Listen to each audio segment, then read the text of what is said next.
Hello, and welcome to another episode of Monday Night MegaMek. This time on a Saturday.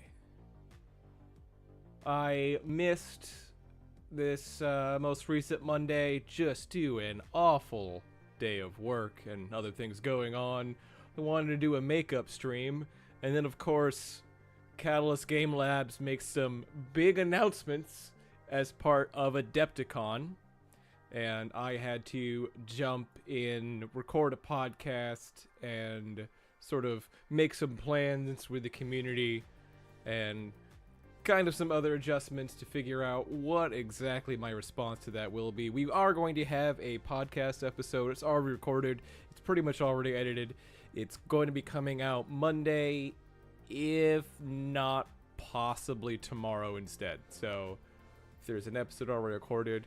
For those of you who do enjoy the podcast, we have also recovered the lost episode that goes over our proposed local changes to the Iliad League, where we are testing out Pulse as Precision. So this is a little local league charter level rule where we are going to be considering pulse lasers precision weapons, just like precision ammunition. It means the -2 modifier only applies against the target's movement modifier. The idea there being, well, clan large pulse lasers and other weapons are the pinnacle of sniping. They can reach out and bad touch you across the map without any real recourse and are definitively some of the best weapons in the game. And by making it precision, suddenly they are still effective against light targets, but not as effective in trading off against other sort of slow mechs on hills. So this means in terms of your turret tech, your long range snipers, and sort of your comparable, big mech to big mech combat, other weapons, well, not even as other weapons are better. Pulse lasers are worse. Thus, other weapons become more viable, more interesting use. So that's a summation. It's going to be an interesting experiment. We're doing a 2-month league with that. As always, my wonderful companion and co-host Cheddar, she is currently in the room with me, behind me on her bed. How long will that last? How bad will she whine? I have just taken her out, so hopefully that won't be an issue. Last time on Monday Night MegaMek, we had 3 missions. A convoy escort, well, not even a convoy escort. The enemy forces raided our supply convoy and we had to defend it. We did lose some of our units, but we were able to recover them because we abandoned them before they were completely destroyed and recover supplies. We had a couple of other missions. It was a bit of a slog on some of them, a bit of sort of like short work making it through. But sometimes you don't have the most absolute glorious missions to play. Sometimes you have what you got. You can kind of see Cheddar a little bit, her little toes sticking out on the lower corner here. I'll see if I can move the camera so you can see her in a nice little dog bed over there. There she is, the Wonder Pup herself, joining as co-host, and we will get to it. I believe we were running a little late last time and we didn't actually coordinate and line up our next mission, but we will get to that. We have nothing in the repair bay. Hangar looking good. Those are the tanks. Here's the mechs. We have some stripped salvage mechs here. We can figure all that later. We are just going to hit the button and find our next mission. We are still on an objective raid on Newton. We can still take a look at our area of operations. We've defended the convoy. Our secondary lance is engaged to sort of reinforce and try to deal with the raiders, which we succeeded in. And we're just going to keep going. Ooh. Captain, received word from Allied Command that the OPFOR has issued an official combat challenge. Naturally, we've been called on to handle the dirty work. We should review our forces and decide who to send in. Be warned, Captain, there are rules, and we are expected to follow them. We can only deploy ground forces, no dropships. Allied Command explicitly said that, by the way. We're limited to a force of 4 combat elements. They get to deploy just 1 formation, and so do we. That's how this works. It should go without saying, but we're forbidden from bringing reinforcements. That includes auxiliaries. All right. This is a special scenario that restricts who you can deploy. You may need to make minor adjustments to your table of operations and equipment if you use T-O-and-E, table of operators and equipment. Anyway, if you use non-traditional combat teams, for example, large individual forces or combat teams that are higher than your faction's lance level equivalent, such as company level combat teams. Multiplayer support. If you have a large multiplayer campaign, you may find that there are too many players for everyone to drop at once. In such cases, you encourage to have any XX players control the OP4. Ooh, that's interesting. We don't. I have been thinking about having guests, my podcast host and friends coming in and figuring out how to do that, but we'll deal with that in a future day. I would definitely want to do sort of like a non-campaign practice for that at some point. Obviously, we are going to send our main lance in. Command lance, totally fine, absolutely healed. So we are going to deploy them. Where is... Never get remove force. We should just be able to right click and deploy. Maybe in the area of operations. There we go. Manage deployment. Command lance. Boom. Boom. Boom. Briefing. Fantastic. It's not letting us go yet because it is tomorrow. Let's take a look. I'm still sick of weather effects. Moderate rain. We have 2 more rerolls. Let's see what we get. Moderate snowfall. Heavy fog. Gosh, no. Come on. Come on. Give me something better. 1 more. There we go. Light rain. Calm. Totally normal. This is what we want. Boom. I'm using boom a lot. Alright. Putting up the pause screen. We are going into the here. Now, a reminder for anybody here who's new or is interested, we are the Emerald Cast. It is a mercenaries company that started in 3025. It is currently 3028, led by Ergan Roshak, who is a Clan Jade Falcon watch operative who entered the Intersphere on his own under watch command to try to figure out what's going on. As I believe roughly about this time, the Wolf's Dragoons, the mercenary force sent in by the clans, stopped reporting back. And obviously the Falcons would not be okay with this, though they couldn't muster the resources altogether without being seen of sending out drop ships and a space station and entire battalions of units. No, they send a single guy out, a single spy, and we have our mission, which is to complete a mercenary contract of veteran or elite level with every single great house. Bonus points if we fight the Wolf's Dragoons. We have our forces. We have Captain Ergun Roshak. We have Hopscotch, Banana Peel, and Edith. Now, Edith is doing a great job, but she hasn't done anything to really want us to assign her a call sign just yet. Banana Peel, Gordana, she is a very aggressive, trying to find victory, but she keeps, well, slipping and falling. Hence, Banana Peel. And Hopscotch, she likes to jump. And here we are.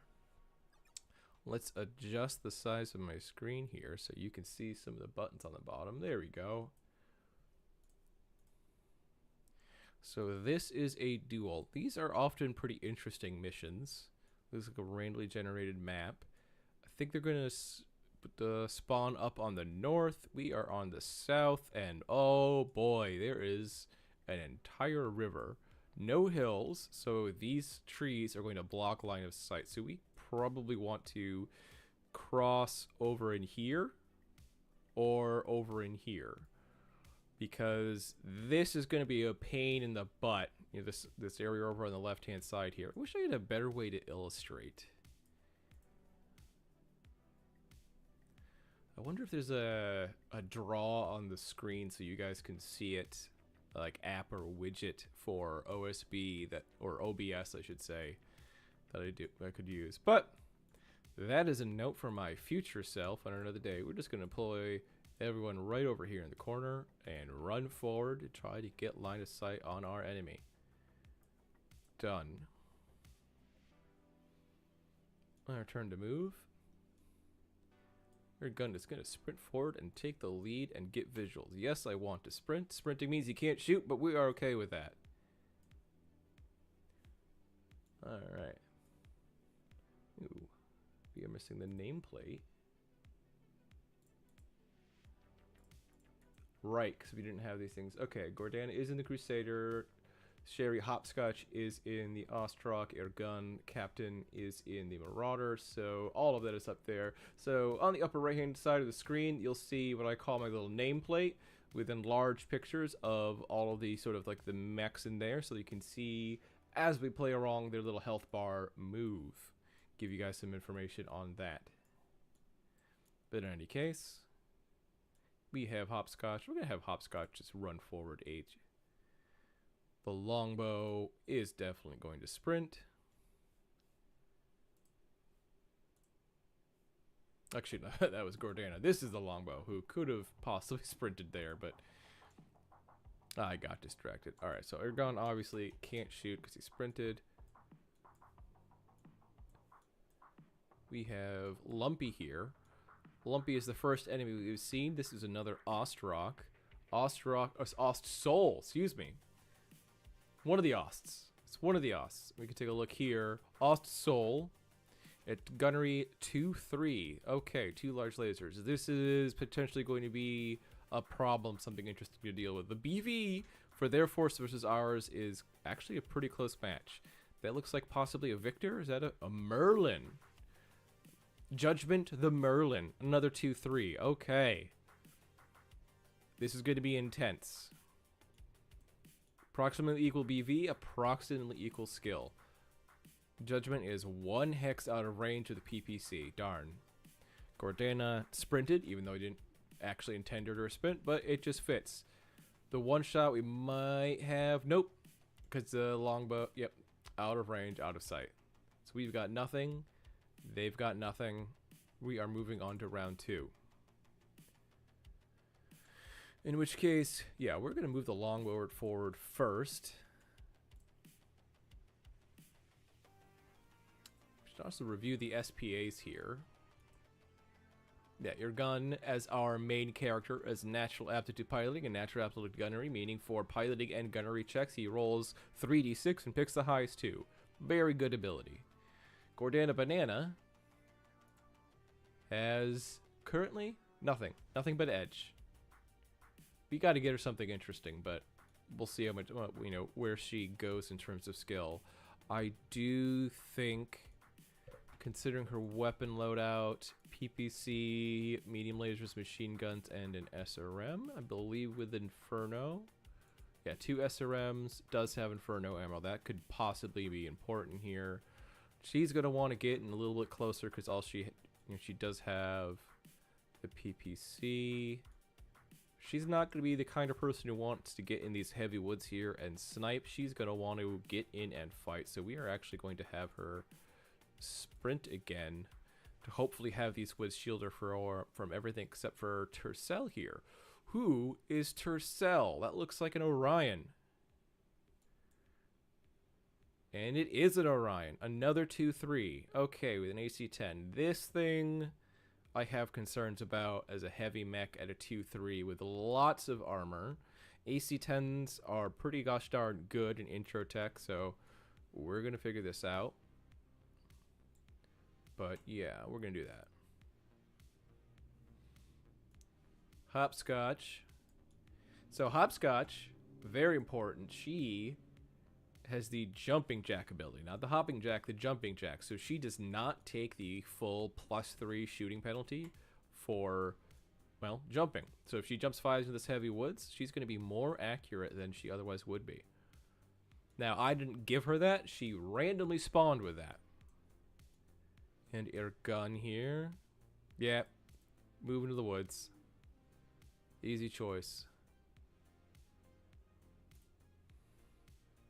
Now this turn we can actually make shots, and we're going to start with Ergun because he has the most armor sort of detonating potential here.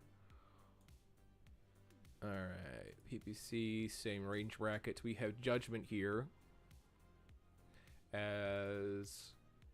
Yeah, Judgment is the Merlin. What does the Merlin have in terms of guns? Flamer, LRM-5, machine gun, 2 medium lasers, and PPC. So not actually over that scary. Here's a potential interesting foe here, a Warhammer. This is Wasteland, the Warhammer, who is, yet again, another 2-3. So all of our enemies are 2-3. And double PPC. So Wasteland is the most offensively powerful and our primary target. The problem being, well, Wasteland is currently surrounded by woods and not the best target. So we, in terms of our firing composition here, I mean, if you look, 7s are 58%, 8s are 42%, Lumpy. Yeah, 2,145 BV total of the force versus Merlin. Merlin doesn't have the most interesting guns. I think despite the fact that Judgment is the better target, Lumpy is the more important target. So we are going to be shooting at Lumpy.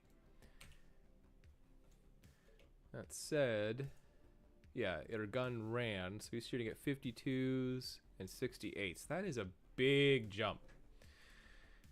9s versus 8s, that's a big jump for him. And I noticed the percentages are different. That's because of his natural aptitude. But I still think we've got to fire on Lumpy. We're going to try to knock out some armor here.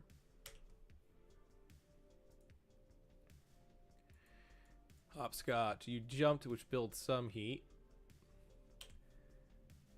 Fire the PPC. Gordana Banana, you sprinted, you can't shoot. And last we have Edith. Now Edith, in terms of SPAs, she does have Range Master Long, which means her short range and long range penalties have been swapped out. So she actually shoots very well at long range. So if you look, she is shooting at long range here with her LRM-20s at 8 into Tercel. No line of sight here on Lumpy, sadly. But we have 8s on Tercel, and we are going to make that shot. There's all of our shots. Alright, your gun. 5-4. Oh, and misses. Oh, the Osol has a narrow/low profile, so if you hit it right on, it's half damage, which is a pain. Hopscotch misses. They miss with all their guns shooting at your gun. Edith does hit with one LRM-20. 12 missiles, 12 damage into the Orion. We've taken no damage, and we've dealt damage to them. Grand total of 17 damage. Not, like, from our entire force, not enough for PSR last turn, which is sad. And normally I like to just sort of click through and get our, have our allies do everything, but we can't quite do that. We are going to, honestly, I think because Edith has that long range sniping ability, I don't really want to move her forward because she is going to be very bad at short range. Medium range is fine, but if she moves backwards any further, it means these woods are going to block line of sight. So she could try indirect firing at some point. But I think right now, getting her into these heavy woods and just sitting stationary is probably going to be the best line here. They moved Judgment forward. Wasteland has it moved. Tercel is in almost a clean line of sight here. Is this ice? I don't remember what the temperature is. It is ice. So if you see TF, was it terrain factor 40, which means if a 40-ton or heavier unit or mech hops onto this ice, it can possibly crash through the ice and into the water. So we don't want to run across it just yet. We are going to want to melt the ice first, which is sadly going to be, I think, make 40 damage. I forget the exact rules for melting ice, but in the meantime, your gun can actually just move there into heavy woods, which, yeah, that's actually going to be just fine. Who do they move? Wasteland, stood still. Great.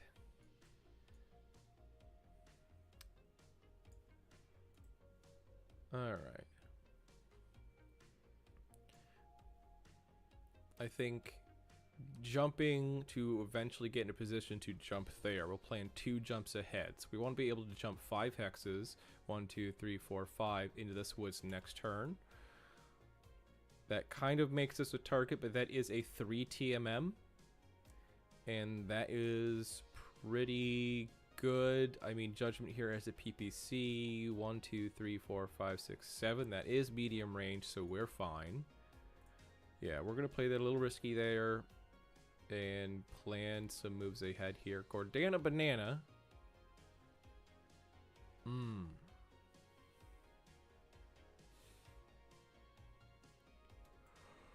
Oh, excuse me. Gordana is the kind of person that would try to run across the ice. But not today. Not this moment. I think she'd try to run across here and come around this way. I know there's more ice here, but she can come up through.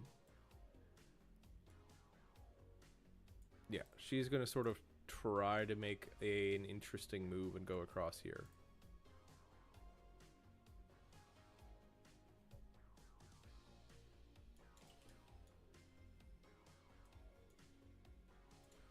Alright, single torso twist. We still have Lumpy as our best target. PPC, PPC, solid shot. Boom, done. Hopscotch. Yeah, Lumpy's your best target. But we now have medium lasers, so we can fire a bunch of those. Go up 4 heat. Yeah, we're fine with that. Done. And here we have Gordana Banana, who does have a shot with the PPC only on 10s into Lumpy. But that's the one good shot we have, so boom. And last but not least, Edith. Oh. 7s on Lumpy, who, let's face it, has not really opened a lot much. Or 5s on Tercel there. Yeah, I think she's going to keep shooting at the Orion. Alright. Warhammer, Wasteland, misses. Got her gun. Hits with a glancing blow and a solid shot into the Ostsoul there. Ostsoul misses with large lasers and a medium laser. Hopscotch does in fact hit with 1, 2 medium lasers. That's a total of 7 damage from them. 15 damage from your gun. That is going to be a PSR, so fantastic.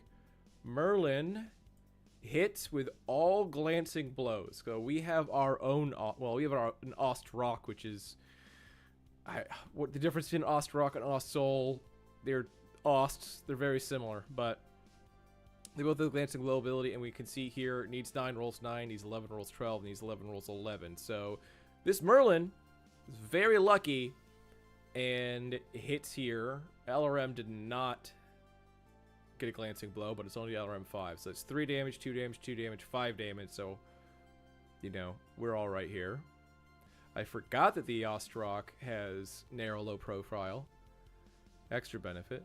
Marauder does too. Needs 12, rolls 7. Needs 10, rolls 4. They are missing with most everything. We're doing all right. Edith, just a missile swarm. Yeah, needs 5, rolls 7. Needs 5, rolls like 16 and 12 missiles. As soon as we can get her cluster mastery, she is going to be even more gross. She's already gross. Like, she is top 3 pilots. Top 3 pilots easily of the ones I have right now. Turn 3. We have Lumpy in yellow now. Alright, well, we have the first obvious move that we planned ahead, which is jumping Hopscotch into the woods. Total TMM of 4, and an intro tech TMM 4. Gosh, that's gross. Their gun, Not entirely sure where to move air gun. Longbow. We already planned to move her there. And she can torso twist and still be able to shoot most everybody. So yeah. Gonna walk into there. See where they go. Tercell's trying to hide in the woods. Lumpy is retreating into woods. Judgment's moved forward. And Wasteland is the scariest thing on their forest, but hasn't quite moved yet. Their gun, are you in heavy woods or light woods? You're in heavy woods. I mean, do we want to just play turret tech? I think we kind of just want to play turret tech at the moment, because there's, generally speaking, it'd be a better idea to move forward, but this is all ice. Ice is no good. However, Gordana Banana is going to risk it. Yep, needs 6. Turning on ice. Yeah, we're doing it. And she succeeds! Here we go again. Alright, Lumpy, Judgment. Yeah, we're going to keep shooting at Lumpy. We're going to keep shooting at Lumpy. What is Lumpy's armor profile looking at right now? Yeah, not enough to cluster shot. If Lumpy's around next turn, it will definitely be cluster shot time. We are going to fire just a little bit less with Hopscotch because heat is a thing. It is a concern.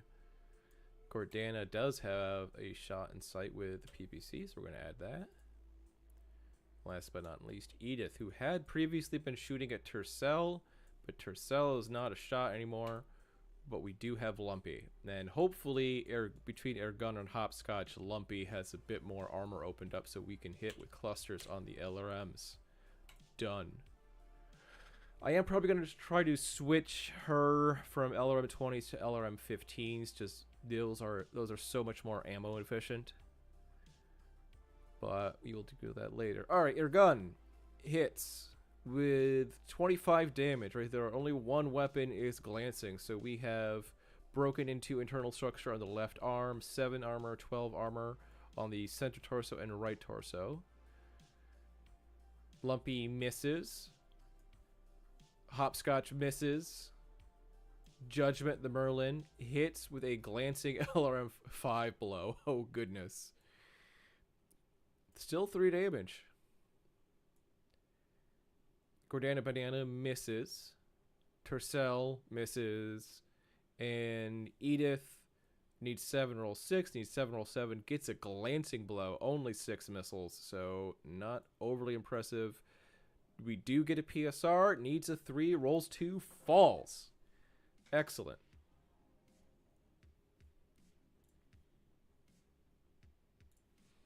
Alright. Lumpy falls. Takes some extra damage. And if... Ooh, the woods are on fire. There's now smoke there. That's going to be interesting. Done.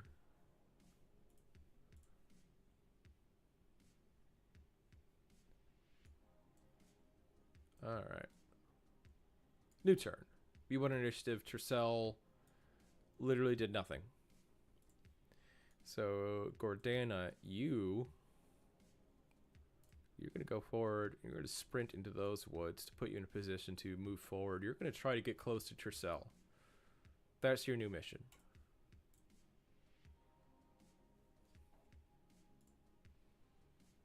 Edith, don't move. Judgment goes forward. Lumpy hides behind the smoke.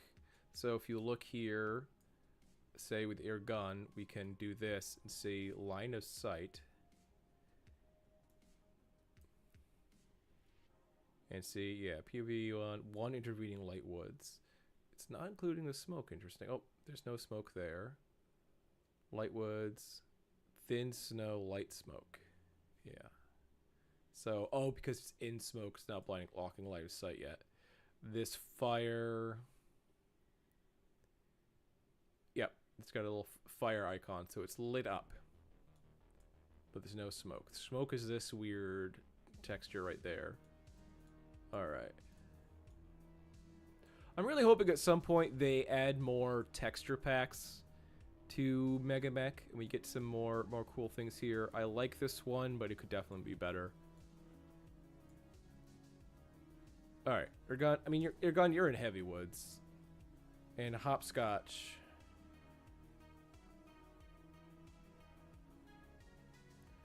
Well, between the smoke here, the lightwoods, lumpy not moving. Ooh, we've got choices here. Hopscotch is not necessarily one to be ridiculously brave, but also we can go right there. I wonder if we can get there that way. Nope. Because if we could get there in a way where we would be able to get the kickoff, I'd be more okay with it.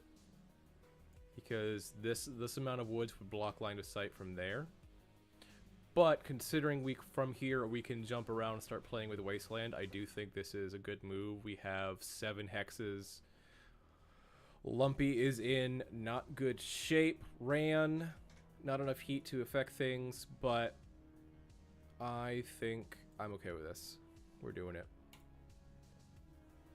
Plus, you know, plus Hopscotch here is in an Ostrock and has a narrow low profile. Now, we've been previously shooting at Lumpy. Lumpy is going to be a significantly worse target on 9s, while Judgment here is on 5. 5 is a 95% chance to hit. You know, if it's also in range of the lasers, no. Yeah, that's 95% chance to hit. That's, you shoot that person. You know, here we have short range, blast with all the lasers.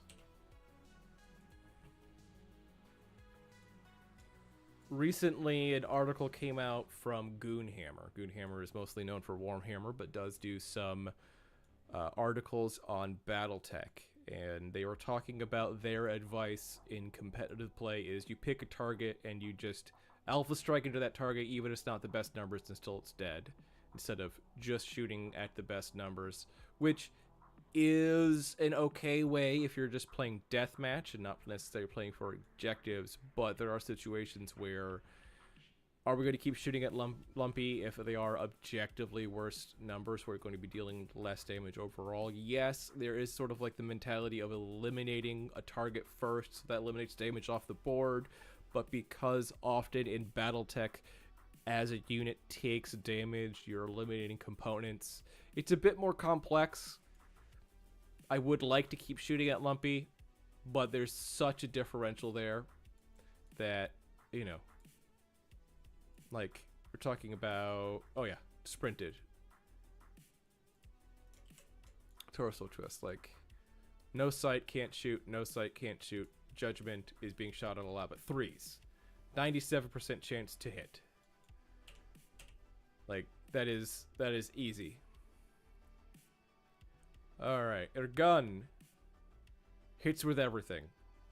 30 damage right there. Lumpy hits with a large laser, needs 8 rolls 12 on the left leg into Hopscotch. So, alright. Hopscotch hits with all of her lasers. That's another 20 damage, so 50 damage so far into that Merlin. Merlin hits with 3 things. Machine gun and flamer on glancing blows. PPC miss. That's the big gun. That's the important one. So grand total of 7 damage there. So 8, 7. We are looking at 15 damage so far into Hopscotch versus 50 damage so far into their Merlin. Add 9, 12. Add 21 more. So 71 damage into that Merlin. Yeah, 60 plus damage in 1 turn. So we would not have gotten that same result if we had shot at Lumpy again. Yeah, we got a head hit. Granted, the Merlin has plenty of armor, so it's not in the worst shape, but if you look, it was green. It was full health bar at the start of this turn. It is down to 50%. Alright, now we're in melee phase, so... Ooh. Oh yeah, we're facing this way.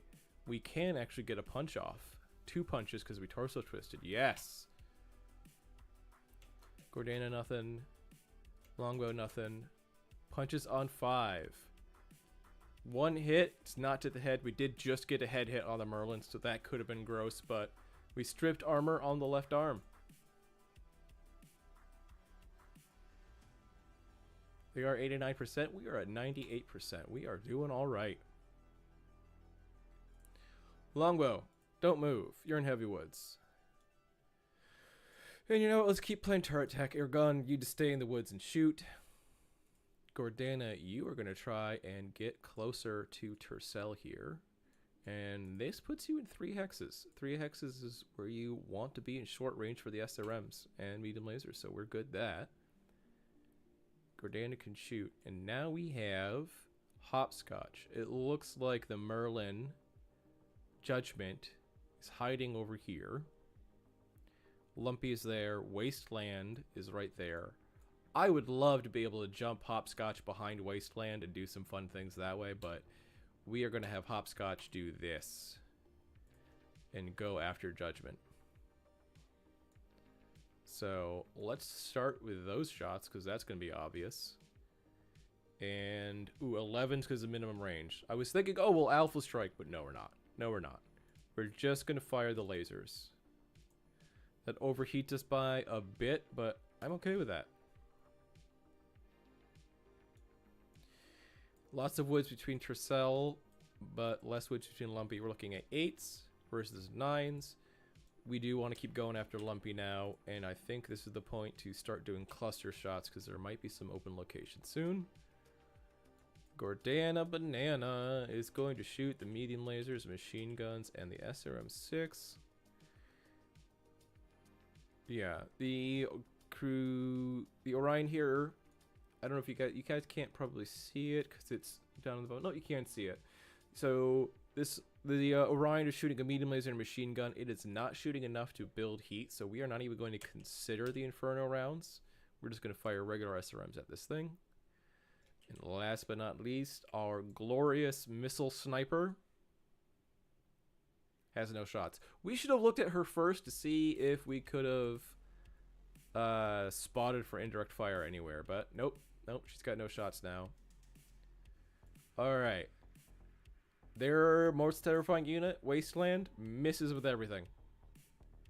Hopscotch misses with 2 lasers, hits with 2. So that's 10 damage on Merlin. Still getting into armor locations. Both shots actually on the left leg. Interesting. Lumpy misses. Ergun, look at, we've got the red text. We've got the lovely red text here. 5 damage to the right leg. Armor destroyed. No crit.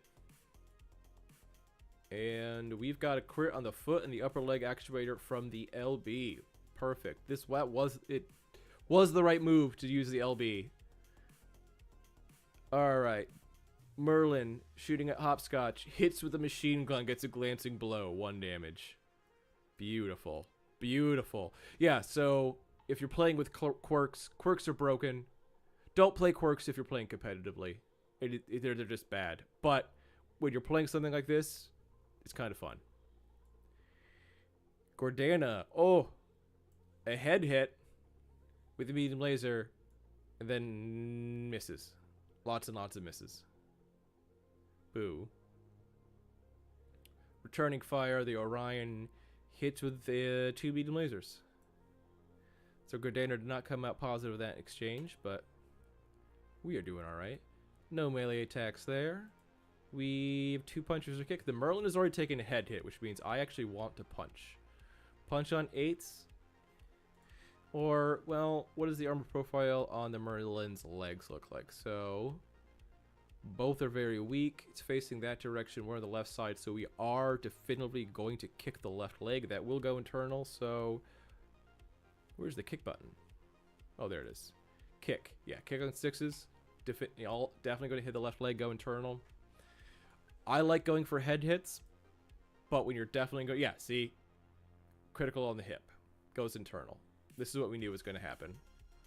And no fall, but that's okay. We got drifting smoke. They're 80%. We're at 97. Now remember, we started with approximately equal BV. They're all at 2-3, so their pilots are about the same. They don't have the SPAs, they don't have custom mechs, and we're beating up on Princess. Do the easy moves first. Edith doesn't move. Your gun doesn't move. Did they move Tercel? They did, in fact, move Tercel. Gordana Banana is going to do Gordana Banana things. Yes. Don't get bogged down. Oh, Hopscotch, you have choices. Ooh, you have choices. And I think your choice, if you can, is to jump here and try to get the kickoff on Lumpy into the right leg. Says we are going to be on the right side. The right leg is not doing well. This is already taking criticals, so yeah, that's going to be the move. Ooh, got stuck. Not good. But we have shots on Judgment on 5s of the BPCs? Oh, yeah. Done. Alright, let's double check with Edith. We didn't do this last turn because we really should have, but...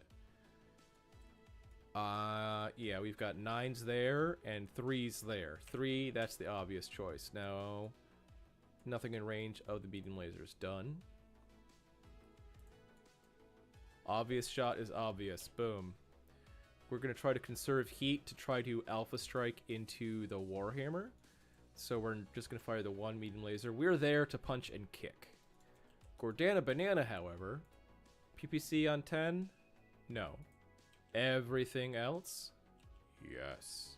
And what is that Orion firing? Medium laser machine gun, AC 10 and LRM 15. It has a heat capacity of 10. So, ooh, it's heat 6. Shooting on 6, we're going to fire 1 Inferno and 1 regular. We are in the rear. Oh, look at that. Red text, head at PPC, 10 damage plus whatever else. It's destroyed. Our gun gets the kill. Which means we did waste this LRM 20 ammo and, yep, destroy the leg, but whatever. Merlin in its last breath gets a glancing blow on your gun. Oh no. Hopscotch hits the leg, the right leg. That's the leg we're going to kick. If we get the kick, it's dead. Orion hits her gun for not anything significant, and Gordana Banana hits with beam laser, hits with beam laser, hits with machine gun, hits with machine gun, does hit with the Inferno pack for all the missiles. 12 more heat on the Orion that can only sink 10. Ouch. The regular SRM's hit. 1 piloting skill. Let's take a look at this. Alright, no melee for air gun. Gordana. Oh yeah, Gordana's gonna... She is gonna kick. She loves to kick, even though she's not the best at it. No melee for Edith and the longbow, obviously. Wait, we wanted to kick with, why did we not get the kick? Oh, because she's stuck. Boo! Boo! Alright, but... Lumpy punches Hopscotch, hits, nothing bad. Gordana does get the kickoff on the Orion, who doesn't fall over it. There we go, 17 heat. Oof. 4+ to avoid shutdown, rolls 10, avoid successfully. So that Orion is not in a good space. Yeah, they're at 63%. I forget what exactly the mission was here. Or what's the objective? Destroy or rout 95% of the falling forces. Yeah, this is a mission to the death. So we're in good shape. I mean, Gordana Banana is just gonna keep going. She's gonna walk into those woods and keep shooting at Tercel. Their gun, yep, skip. Edith, skip. Just turret tech and heavy woods, easy peasy. Hopscotch, ooh, you're in the yellow now. You've just got some damage spread around you, but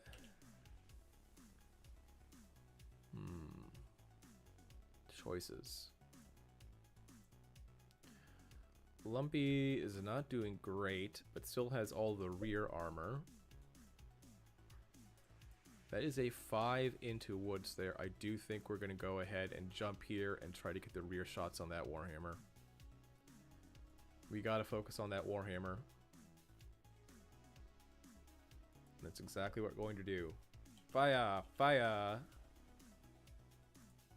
Fire!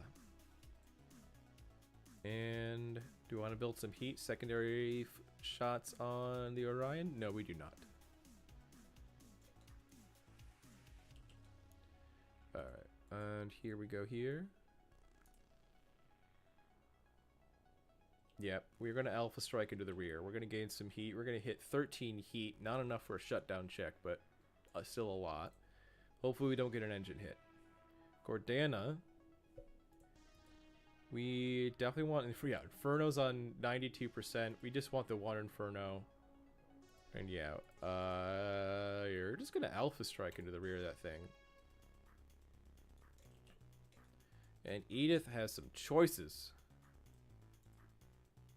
6s, 7s.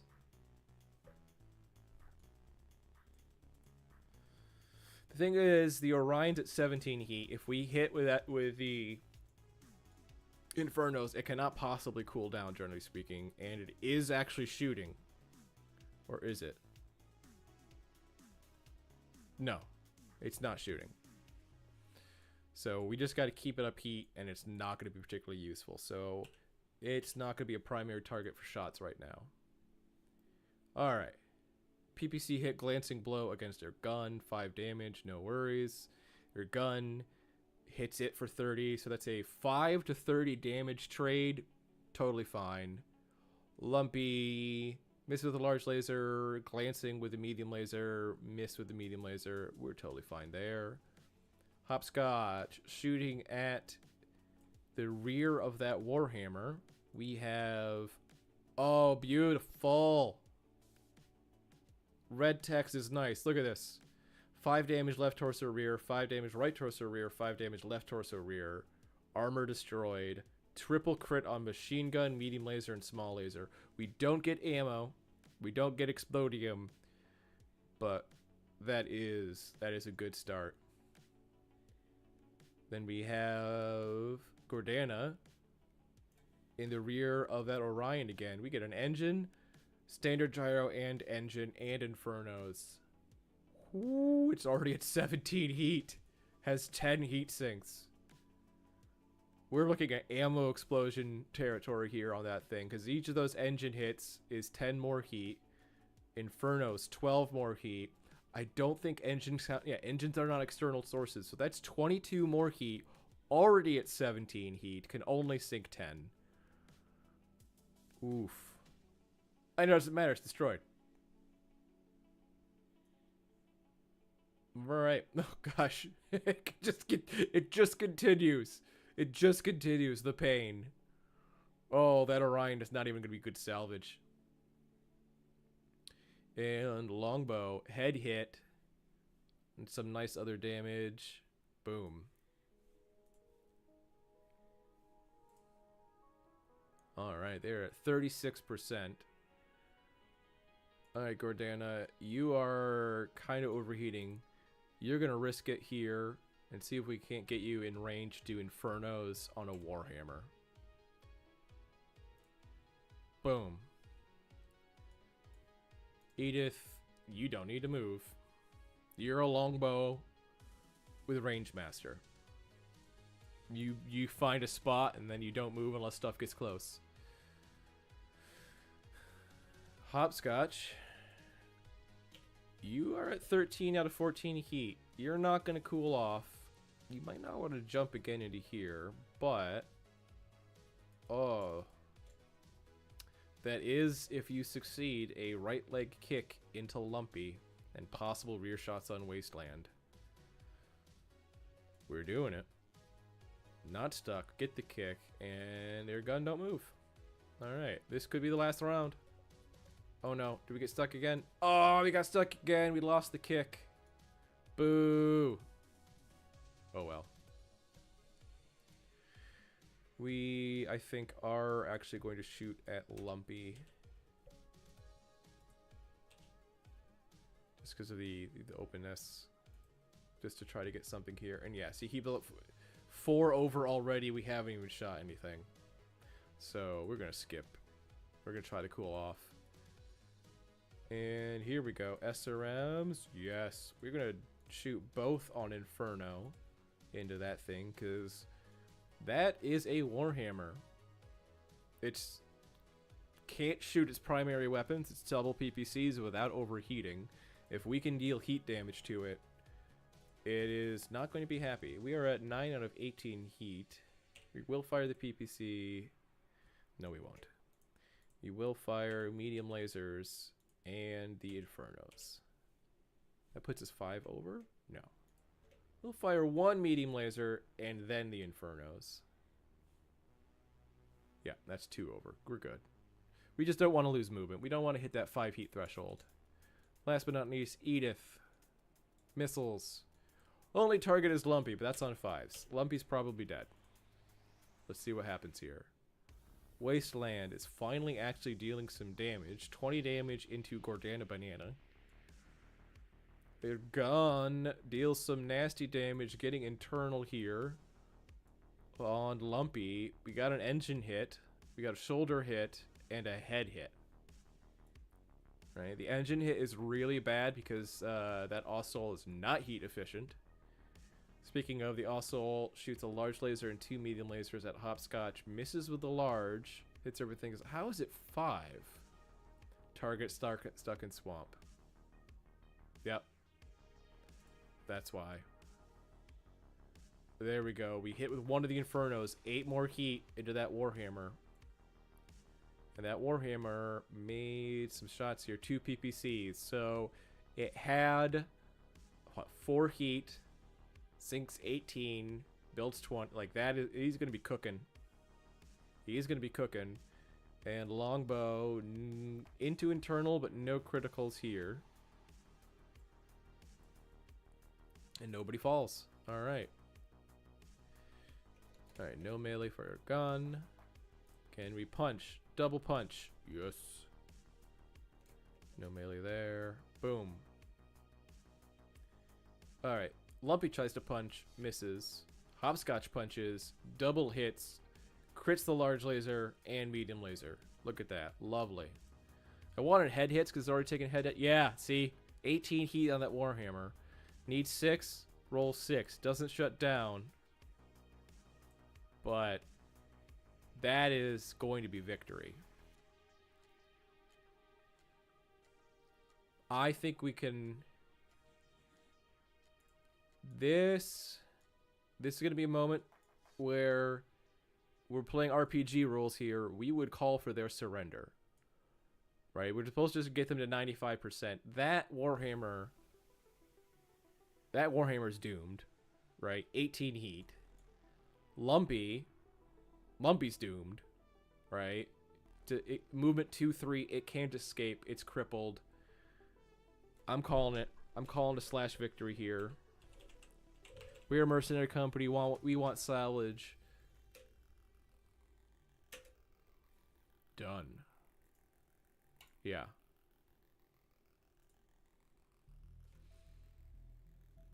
We got this. Yes, I want to save a GIF. If you'll let me open the folder. There we go. Come on. Stop it. There we go. Yeah, you guys don't need to see me go through and save stuff. Alright. Do you want to declare your side's controlling battlefield? Yes. Yeah, look at this. Not a lot of damage. No internal components. No weirdness. Shrink this down a little bit so we can go through here. No hits. Beautiful mission. They did not escape. We only have a max of 20% salvage here. So yeah, that Warhammer puts us over. That also puts us right on par, and it is crippled. I don't really think I want the Merlin or the Orion. The Merlin. Yeah, Merlins are cool looking. Merlins are cool looking. 60 tons. I'm, in general, not a big fan of 60-ton mechs. I love 55-ton mechs. It's kind of a contentious issue a little bit locally, where some people... The way engines and armor and certain sort of weight categories break, where the 60-ton mech has some really nice advantages, I think, in terms of their armor and engine profile. Yeah. And then 55s have different advantages, so that like at one weight category is really good, at one statistically, in the other category I forget, I have to relook at the statistics, but I know the way I play, I tend to prefer 55s. Black Lantern, Goshawk, lovely things. Not feeling in the Merlin. I think we're going with the Ost Soul. We have an Ost Rock. I know they're different units, but it does put us right there. Boom. We killed the Merlin pilot. And yeah, see, the Hawkmen officer. So they are another mercenary company, which just lends to the idea of we would offer them the chance to surrender. 2 kills. Done. Oh yeah, we won this. Dun dun dun. Victory. Finish. Alright. That was nice. Victory points. 4 out of 12. We have the cargo size. End date 2/22. It is February. This is the last month, which might be why we suddenly got that official challenge. And I don't remember the exact protocol and rules here for ending a mission early, but just in terms of campaign, we are fighting another mercenary force, right? The enemy, the Hawkmen. We just probably fought their commanding force, you know? Yeah, the enemy officer. I think we can justify saying that that was the end of the contract. Oh yeah, we're gonna release them. There are other mercenaries. There's honor among mercenaries in the sense of we're not just gonna execute them. Yep. All right. End of the contract. Target number. Pay bonus. So the only person who has a chance to leave is Ralph, the elite Aztec. Sure. Done. Nobody leaves. Awards. 2 XP and 1 edge. Love it. Issue awards. Fantastic here. Alright. So it is the beginning of the month here. The planet that we are on. We are a mercenary force. We don't actually need to be overly concerned about, you know, we're in enemy territory. We're going to be kicked out. So let's take a look here. We are on Newton. And it tells us some information about the planet. HPG class B type, Hiring Hall minor population. Associated, like they are an advanced world. Yeah, we would be able to repair and refit. And do something like, take a look at our hangar here. So we have our custom longbow, which has 2 LRM-20s, 4 tons of ammo, and a whole bunch of medium lasers. Let's load this thing up into the mech lab. And what can we do with it, right? So the goal here is LRM-20s are great, but if you look at the ammo profile, right? For each ton of ammo, you get 6 shots. If we say throw in an LRM-15 here, and you look at the ammo profile, 8 shots. And on average, I forget the distribution here, but without Artemis, an LRM-15 does some pretty decent damage. LRM-20, like the damage difference. Yeah, what's the LRM-20s average 12, well, LRM-15s average about 9 or 10. And just the ammo efficiency here. Then you look at the tonnage here. The LRM-15 is 7 tons versus LRM-20 is 10 tons.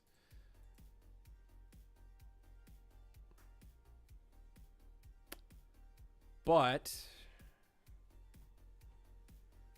yeah, clear the changes. No. The question is, do we need 1, 2, 3, 4, 5, 6 medium lasers and not just more ammo? All right. We have 2, 2, 1, 1. I think we get rid of the R medium lasers. And particularly for Edith, because she has, you know, the sniper thing. Not the sniper thing. The sniper's a different ability. Long range master. We just give her more ammo. Yeah. I think that's the plan here for her. Mark 3. You know, I'd love to change to double heat sinks. Oh, oh. Intro tech. Save for later clean. Begin refill. Oh, right. We got to assign the criticals here. We're going to put the ammo. All right. 1, 2, 3, 4, 5, 6, 7. Yeah. So we do already have a lower section.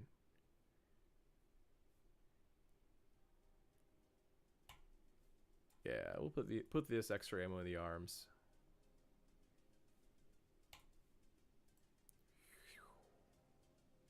Veteran McTech. Automatic success. Boom. There we go. Done. Boom. I don't think there's anything else, any other mech in our force that we had any really interest in customizing. I think everything else is in pretty good shape. Oh, the Wyvern. I just don't think we were going to use the Wyvern as the other thing. Oh, we have a Cicada coming in here. We have a mothballed longbow. Yeah, I don't think there's anything else we really need to do. We can take a look at the contract market. Nothing. Personnel market. Nothing. Unit market. Mechs. You know. Ugh. Oh, yeah. There's the lamb. Like, we're playing intro tech, and we still have lambs. Yeah, nothing to worry about. So we're just going to advance multiple days here. We're just going to go right ahead to a new month. I don't think there's anything else to worry about. We are just looking for new contracts. So it's time for employee turnover check. Continue. Ooh, yeah, Ralph the Elite Aztec is at 4 now. And Gordana, oh, she's a 3. She's potentially wants to leave. Oh, we lost Ralph. We lost an Elite Aztec. Ah, it's the end of the world. Yeah. The unit market update, contract market update. Let's first look through the unit market. Zeus. I do like Zeus's. They look so cool. I don't think I have a use for a Zeus. But they're so cool looking. Like, aesthetically, intro tech, I love them. I love them. Nothing else particularly interesting. What about vehicles? Like, let's take a look at our table here. How are we doing in our convoy? Convoy, tonnage 200. Let's take a look at cargo space. 3 tons. 10 tons. Tons of space. Yeah, we don't need any more vehicles. So we're just going to save up our money. Take a look at our mech warriors and see their experience. I don't think anybody here is interesting. I mean, we have air gun, but I don't think we need to level him up. I try to avoid increasing my pilots. Cathal Mechworks, they have a good luck, but into you have bad luck with them. Oh, in intro they have bad luck with them. Weak CT armor always does being with them. Yeah. Good luck to them. Yep. Yeah. Just. Yeah, looking at the Zeus here. Yeah, 25 cent towards it. Yeah. Yup.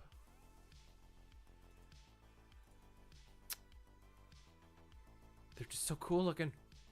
I want one, but I also don't want one. In terms of air gun here, yeah, I was saying, I don't like in going beyond 2-3 in MegaMek because the way MegaMek functions, it ignores pilot skills for determining your BV in terms of the oppositional forces, and so your enemy skill is based off of the sort of rank of the contract here.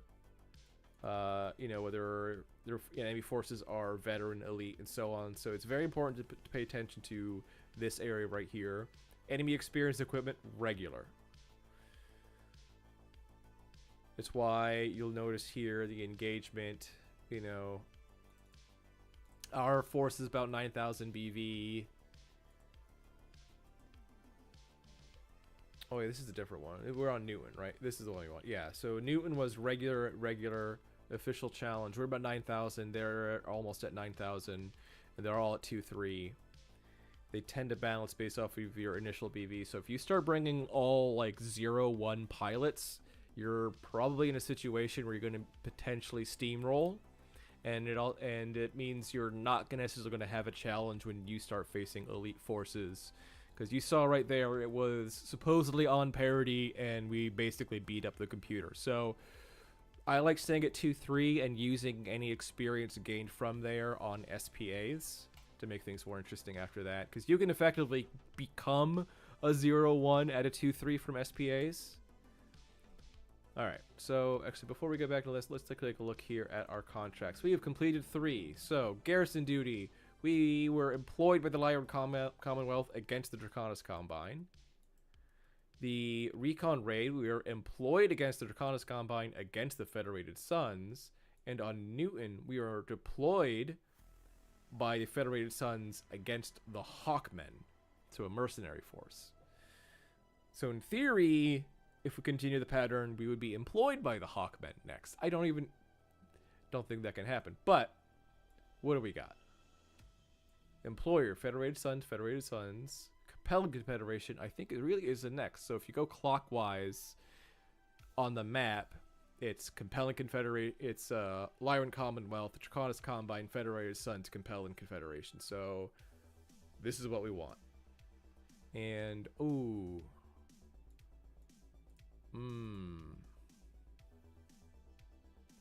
I don't think we want to do a contract that this long, even though that payout looks really nice. 40% salvage rights. Okay. Alright, Eugene. Alright, Eugene. I'm literally going to close my eyes and hit the button. Can we get more than 40%? Yes! I mean, it's an exchange. So, 80% salvage exchange means we just get paid out for it. We don't actually get it for repairs or whatever, but we are looking for money. We can buy stuff. I am totally cool with 80% exchange rate because eventually we're going to want to buy, you know, cool stuff. So this is great. Enemy experience, regular. Ally experience, green. This is fine. Transport terms, yep. All right, Compelling Confederation against Federated Suns. We are keeping up. Yep, okay, we understood. You've got authorization.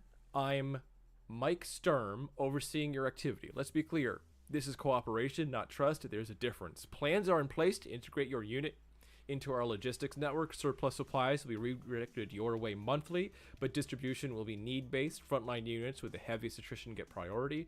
This isn't a replacement for standard procurement. However, if you got logistic vehicles you're willing to attach to the network, which we do, your route to the contract system has been plotted and uploaded. I'm looking forward to working with you. We have plenty of cargo space. All right, we're good. Captain, our employer has offered to assist our personnel getting our equipment ready for transport.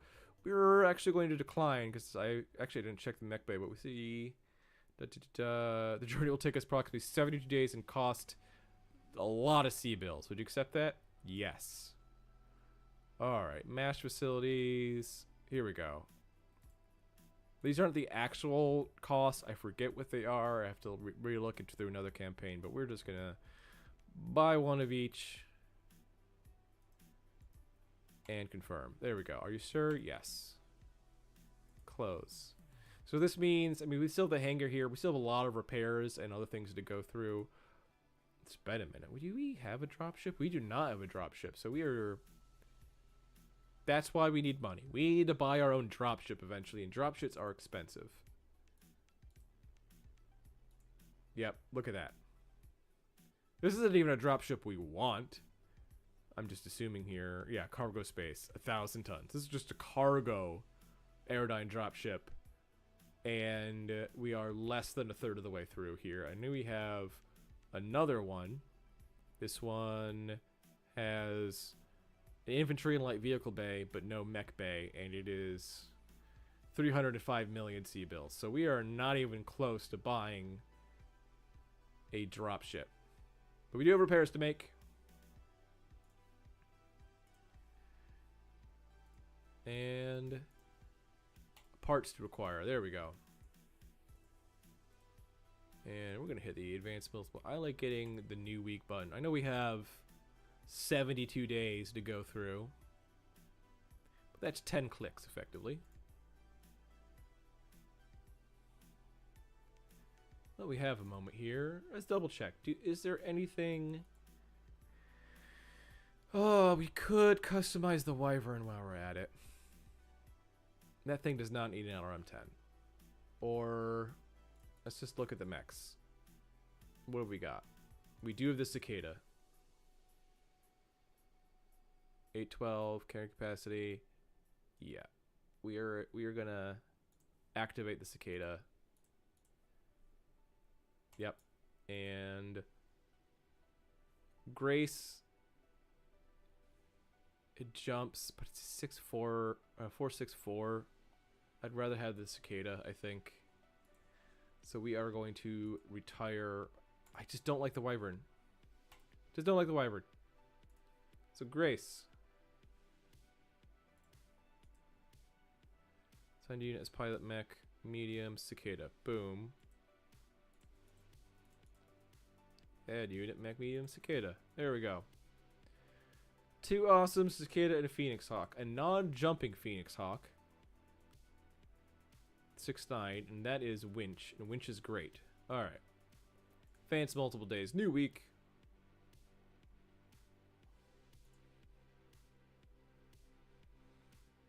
And we have a new month. Unit market updated. Ooh, trebuchets are cool.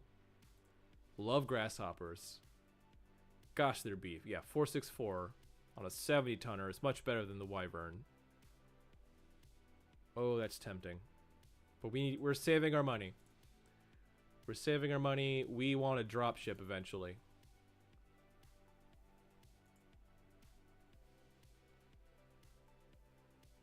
Grey Death Legion commits war crimes. Ooh.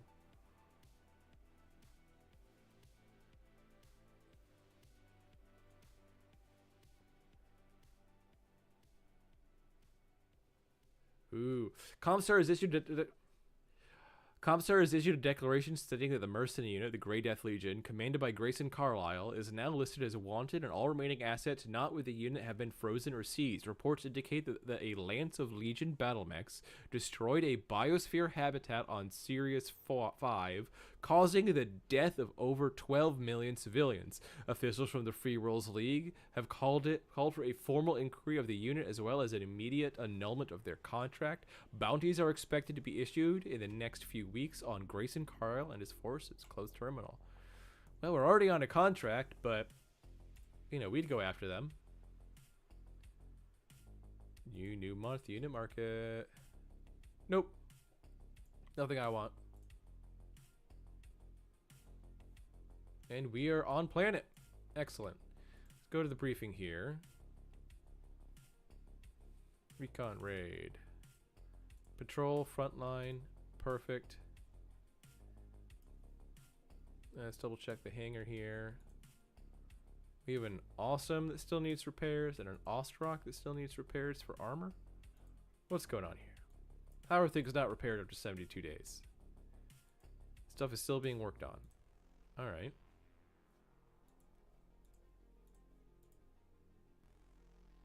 Do it. I think I should have come in here and just manually done a few things.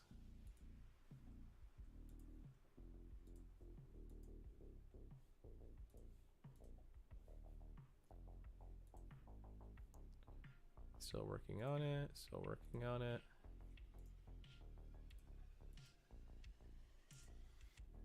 Do it.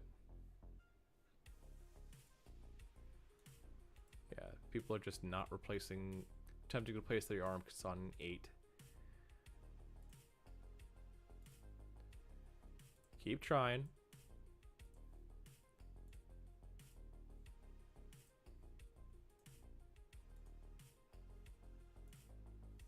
Keep trying.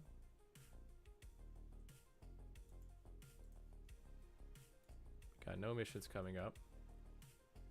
We have support points. We're just gonna keep telling him to try repairing that arm. There we go. Stuff's being repaired. Boom! Everything's good. We were just waiting for the first mission on this contract. We're watching our net worth and net worth go up and down. Yep. Going up. I guess from people's experience. Nobody's leaving. We're good. Done. Morale update. Sure. Just got word an auction is happening in the next few hours, Captain. Most of that is junk, stripped chassis, damaged gear, nothing worth the time. But there's a Skulker wheeled scout tank. No, I don't want a Skulker scout tank. Looks like a new version of MegaMek came out during your stream. Webpage hasn't been updated, but oh. Yep, during the stream a new version came out. Okay. I will look into that. Thank you for letting me know that. And Cathelmet works when Comstar framed your. I had a feeling. So when Comstar says something, particularly in Church-Check, the Succession Wars era, you could just kind of assume they're lying. They're the big secret bad guy.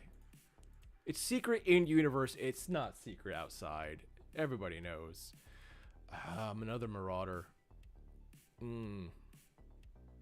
Command Mech, Hypersonic Actors, narrow low profile. Also like Warhammer's Thunderbolt. No, we want a dropship. We're saving our money. Use the unit convoy. Balanced. Accept. Boom. Alright. I mean, hostile comm center. Fresh month. We haven't had a mission. We've been here for a minute. I mean, I say we just go for it.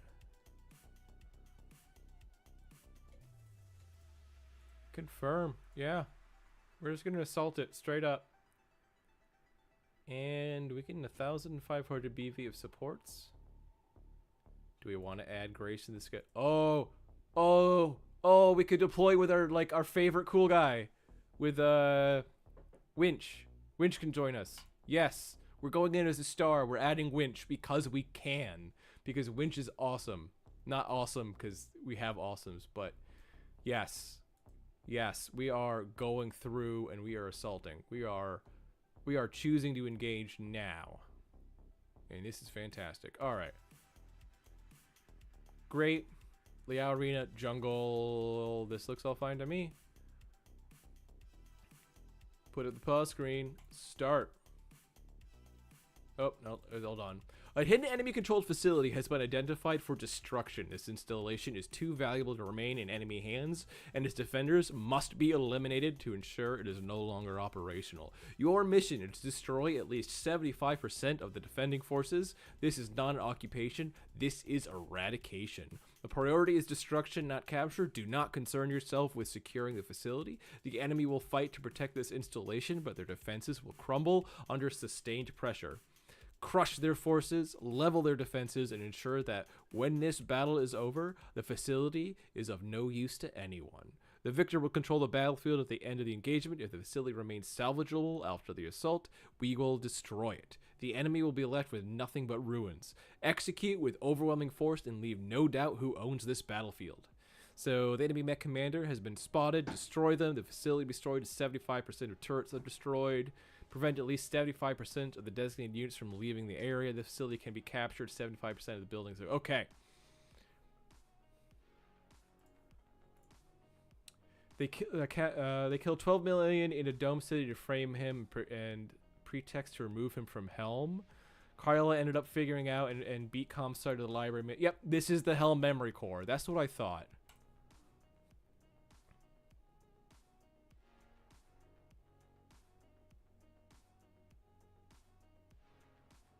All right. Oh, that's Mega Q. We're going to MegaMek. Done. All right. Now, the nameplate is messed up because we added a guy, and he is at slot number 2. So, Sherry is off. Let's see if I can adjust this. Real quick here.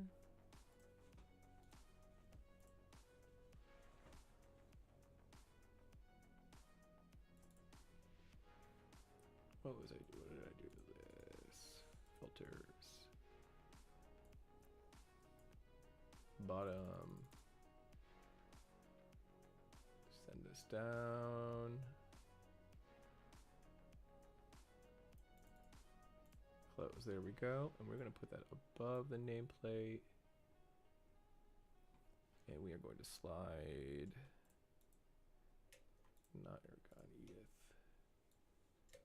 Slide those down a smidge. There we go. There we go. So now you guys can see it's a little less neat as usual, but you can see the nameplates here. I don't have one for winch currently. Oh, this is an interest. There's no buildings.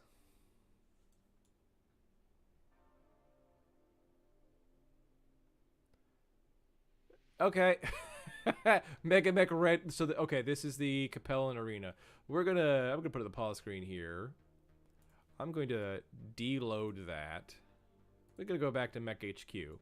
So if you look, Liao Arena Jungle right here, there's not gonna be any buildings in that. So when it was looking for a random map, it picked a preset random map, and that does not actually work for the scenario. So we're going to go ahead and re-roll that. Fortress City. There we go. That should work.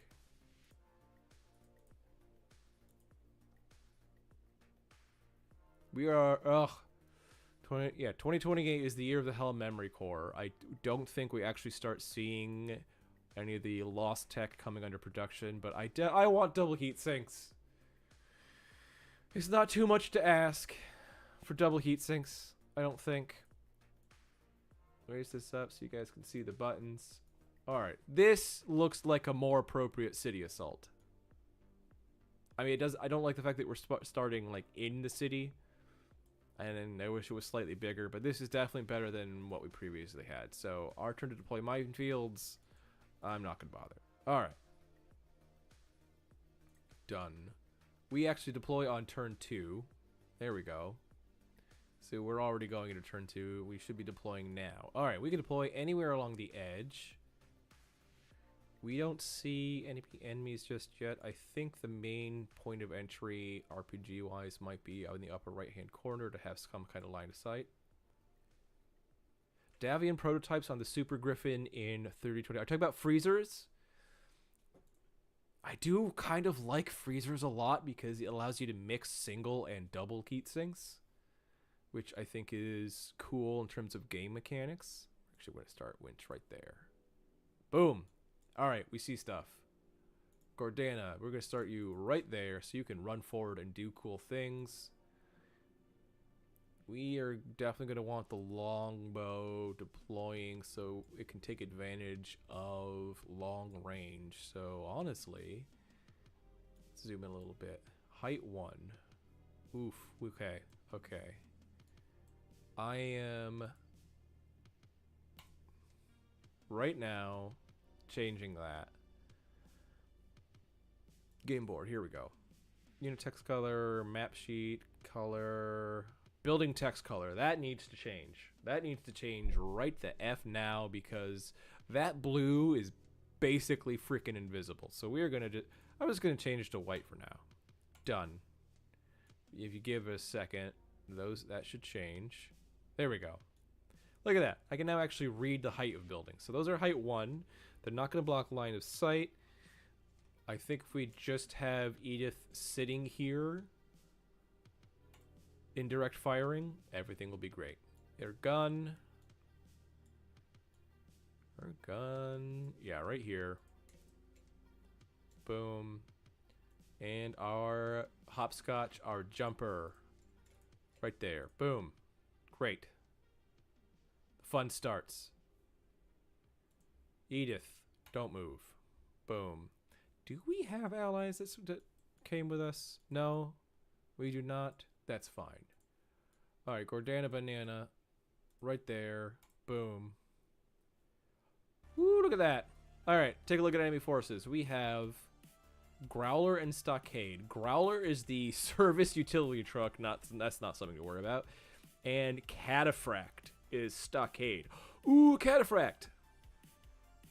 Those are cool. I want that. Too bad I can't take it. Nothing else named I'm seeing. Oh, Camper. Lamadou Firefighting VTOL. Okay. And Camper is the Javelin. Alright. 3-4 medium lasers. Great. We've got some interesting stuff. And yeah, we don't have a, let our ally go. Yeah, next unit. Alright. Hopscotch. Jump. Height 2. What is the construction factor on that building? 121. Next to those to block line of sight. That is only a jump 4. Ooh, yeah. What's the we didn't look at the gravity on this planet. Planetary conditions. High gravity. Things are not going to be moving very far. But we're still going to be doing that.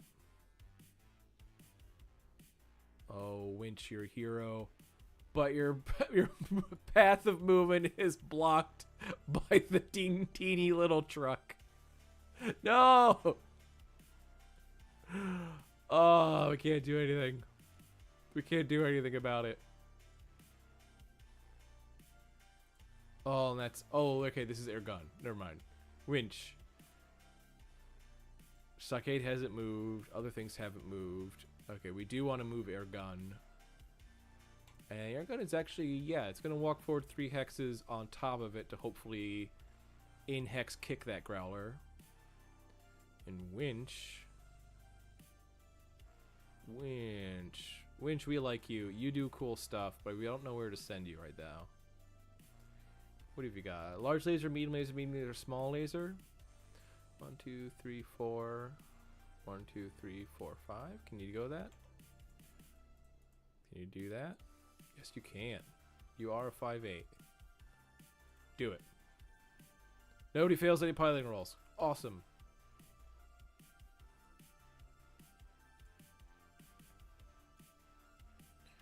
Alright, air gun. We're going to take a look at here. Everything is in medium range. Might be able, yeah, line of sight blocked by terrain. Ooh, right there. Okay, air gun. Spot on the archer, yes. And then fire on the cataphract on 3s. Lovely.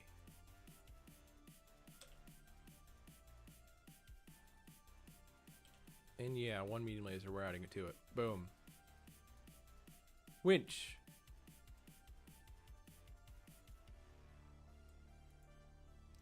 I mean, let's review the conditions here. So we want to make sure destroy about 75% of the defending forces, which is the mech commander and op 4.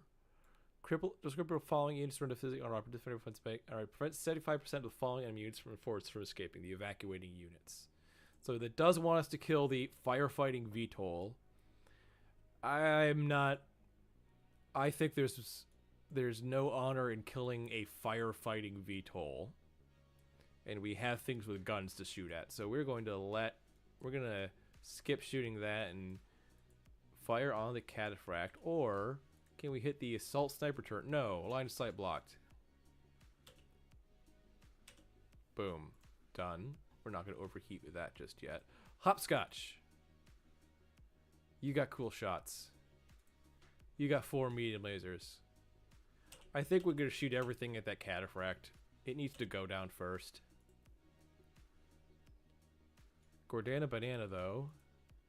You do not have shots on the cataphract. You do have shots on the javelin. Now, that javelin, Camper, has 12 heat sinks, is firing all of its lasers, And we are in range of Inferno. 28%? 11%? No, we'll save the Inferno.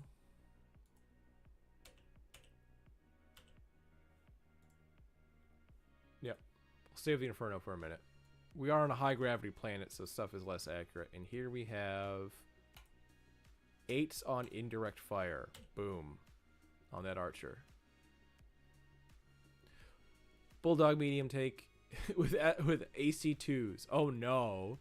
Shoots at Gordana Banana and hits with both AC2s for a total of 4 damage. The Fire Javelin does...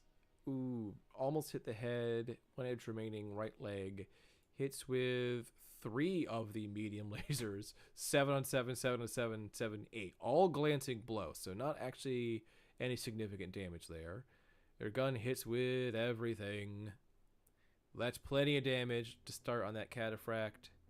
The archer does hit with an LRM 20 glancing blow on your gun for not a lot of damage. Manticore. Ooh, Manticores I don't like. Shooting at your gun. Cataphract is hit with a large laser from Winch. Winch doing work already. Von Luckner heavy tank with an AC-20. That Von Luckner needs to die. I think we have an objective. Where is that Von Luckner? Where is that Von Luckner? Right there. Okay. Gordana Banana, you're going after that Von Luckner with your Infernos. That's your new mission.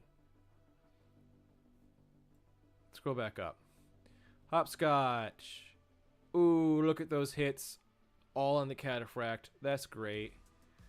Gordana Banana does hit with a PPC on the Javelin. Gets a critical. Medium laser, medium laser. Yeah, Von Luck.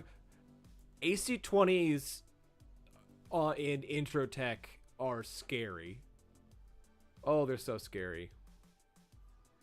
Cataphract hits with some stuff on your gun. Your gun's taking some damage here. I don't like it, but it's okay for now. 1 LRM-20 hit from Edith. There we go. And Cataphract succeeds on the PSR. Armored car support tank. That could be kicked. No kick there. I think we're too high of a level to kick this stuff. Can we? I mean, I said I wasn't gonna get after the VTOL here, but if we could kick it, we would. Kicking a VTOL is too cool to pass up. All right, and done with all that. Fantastic. Hey, our gun gets the kick and destroys the armored car. Done. All right, they are at 90. We are at 98. They're at 95. Things are going well. Edith, don't move.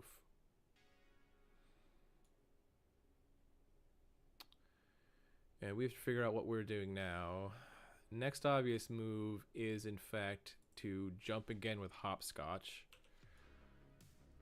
Hopscotch jumping here for putting the level 8 terrain behind you, or honestly, probably better jumping 3 there. It's less heat. You get 8, 9 behind you and potentially partial cover from this height 1 in this direction, though. Yeah, they could move on top of that building, construction factor 102, try to get the kick or whatever. I'm still okay with it.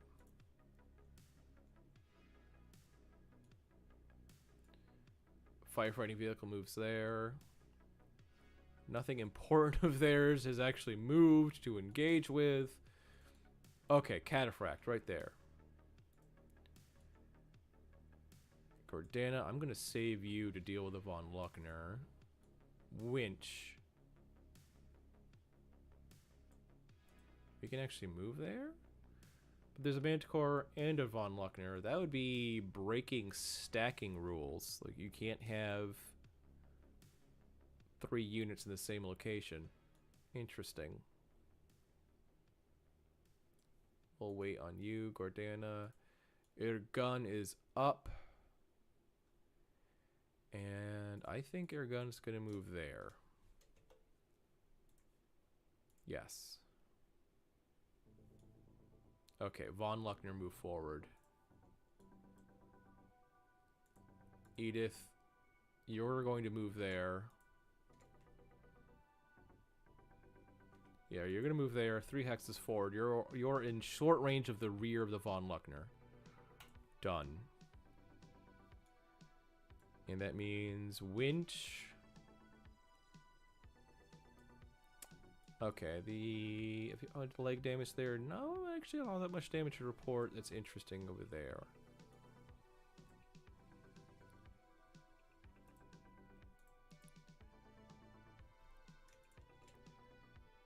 Alright, that would give me a kick on the Von Luckner. It's only 4 hexes, but we're 5-8. We can't do that. I don't think there's an easy way to get 5 hexes. I do think that's the move. So we need to kill that Von Luckner. We need to kill that Von Luckner.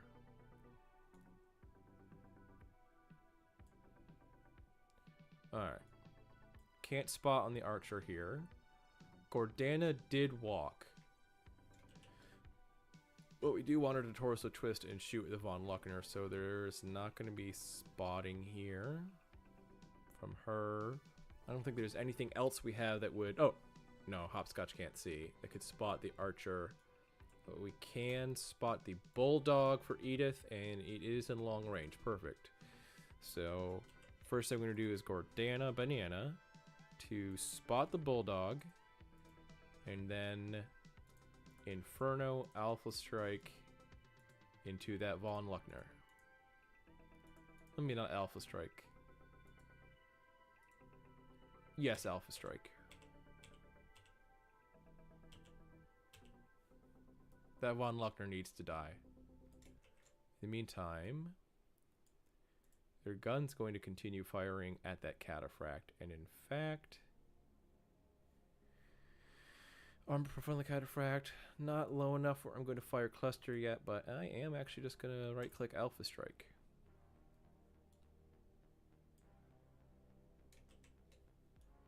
We are going to hope that the Infernos do a good amount of the work, and we're going to continue shooting at that cataphract, because that cataphract at 1,520, no, starting at 1,774 BV is a good chunk of their BV, and we need to eliminate 75%. That is a high priority target. The Von Luckner there, what's its BV? Is this less than 1,000? Secondary target? Side hexes are where you get the bonuses on the movement hit table.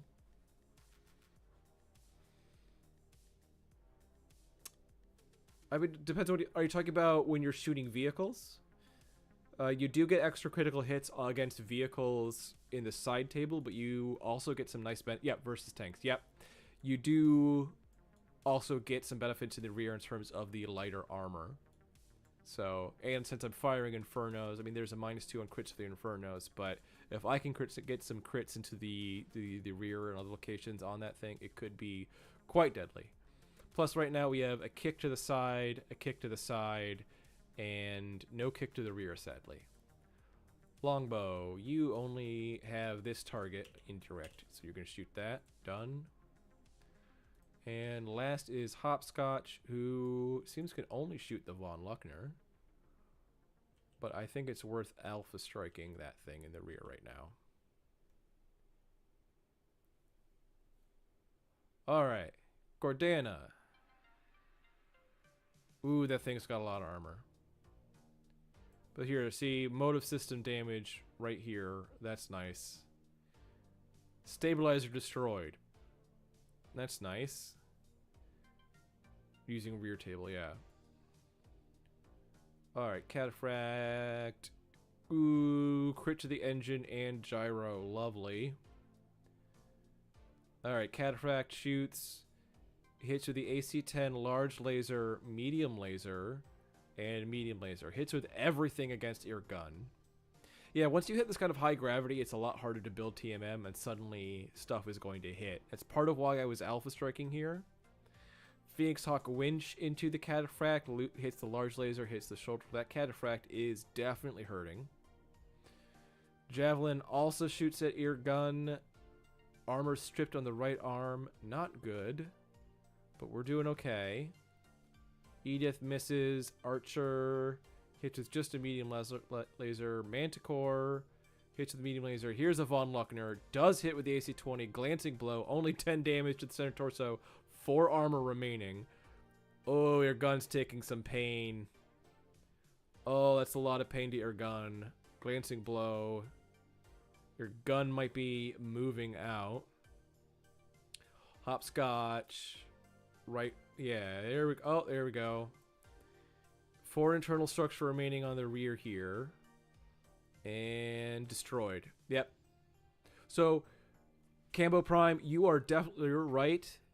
And in Catholic, you were right. The crit tables on the sides are definitely... Yeah, look, he was glancing. Your gun's doing better because of glancing blows. For sure. Protect against the AC-20. But the Von Luckner, I chose the rear to alpha strike into for this reason. I was able to destroy it from the rear. Even if I didn't get lucky crits, I did get the kill, and that's the important part. Cataphract falls down. 40 plus damage. There we go. Takes a head hit. Nice. Alright. Well, there's no longer a tank to kick. I'm okay with this. So, skip that. We got nothing there. Skip. Hopscotch can kick a building. Can't kick... Oh! Can we punch the VTOL? We can punch the VTOL! The VTOL could have run away, but now we can punch it! Do I want to punch a firefighting VTOL? I mean, do I want to destroy a firefighting VTOL? No. Do I want to punch it? Yes. Because we have to. Punching a VTOL is just too cool. The original sculpt of the Cataphract is heinous. Have a buddy with a few. Yeah, I bet. Oh no! Javelin punches. Misses the head. Reroll with edge. Takes the damage to the head anyway. Second punch.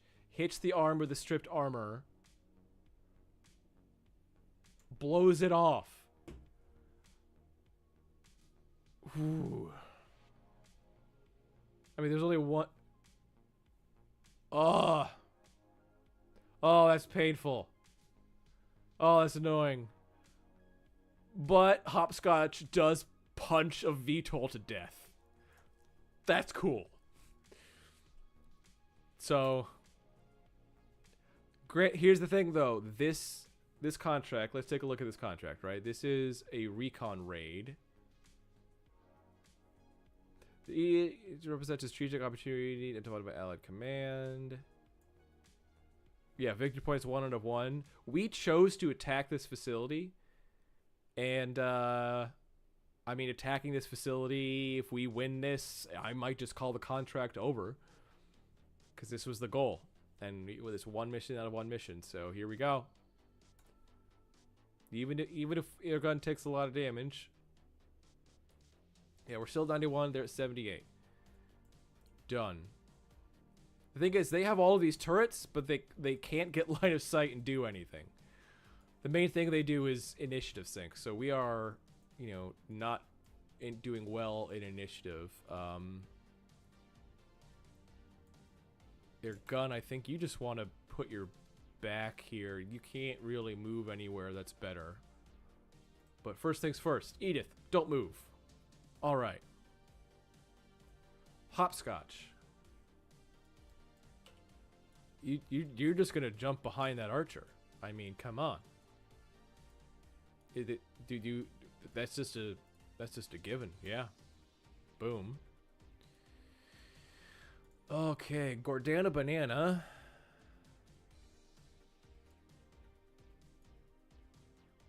I'd love it if she could get close to kicking range on the archer, but she can't.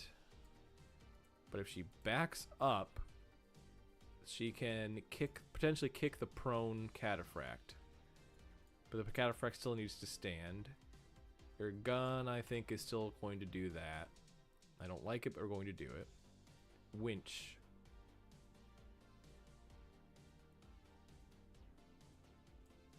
Winch, you want to build it. You want to build a TMM here. These are 3. Yeah, we're doing that. And go after that javelin. A different firefighting VTOL flees. Okay. And the cataphract does stand up. Needs a 6, rolls a 7. Alright. So that cataphract is not doing great. I think we're going to spot it. We lost a PPC. That's fine. We are going to fire a medium laser, and we are going to bring out the cluster ammo into that thing. Winch, I want you to alpha strike into that javelin.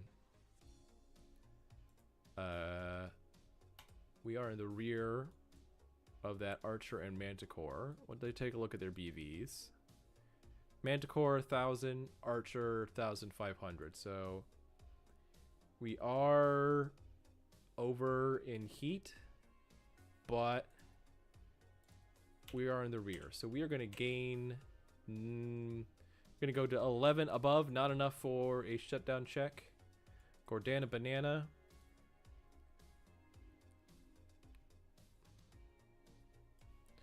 You're going to shoot Infernos into that Bulldog.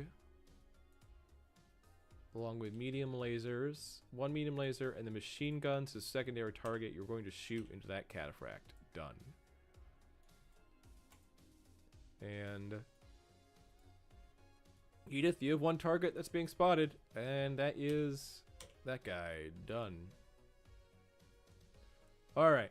Bulldog. Machine gun. Both hit Gordana. Oh, he also hit with an AC-2. So it's 3 guns, but still only 6 damage. That's scary. That's so scary. Air gun. Yep. Air gun gets the kill on the cataphract. There we go. Before the LB. Look at all those crits. Oh no. Reducing the salvage. Javelin. Oh, gets a second head hit. Doesn't re-roll the head. Oh. Well, that's damage into air gun that I don't like. Winch. Look at all those hits. Winch doing work. Winch is great. Needs 6, rolls 7. Needs 6, rolls 9. Needs 6, rolls 8. Needs 6, rolls 7. Like, Winch is so clutch. I don't know why that guy is so lucky, but I love him. So glad he came along. Alright, Archer, medium laser. Both hit. One's glancing into hopscotch. We're okay there. We got rid of the scary two biggest things. Crew stunned, 1 turn, sensor hit, driver injured. Yeah, concussion protocol activated, yeah. But this is... boom. Lasers, machine guns are not worthwhile. And I think there's a... when you get the... oh, it's the... when you have the crew stunned, the driver injured, and the commander hit, a vehicle becomes immobile. And we do hit the cataphract for more criticals. It's already dead. That just reduces our salvage.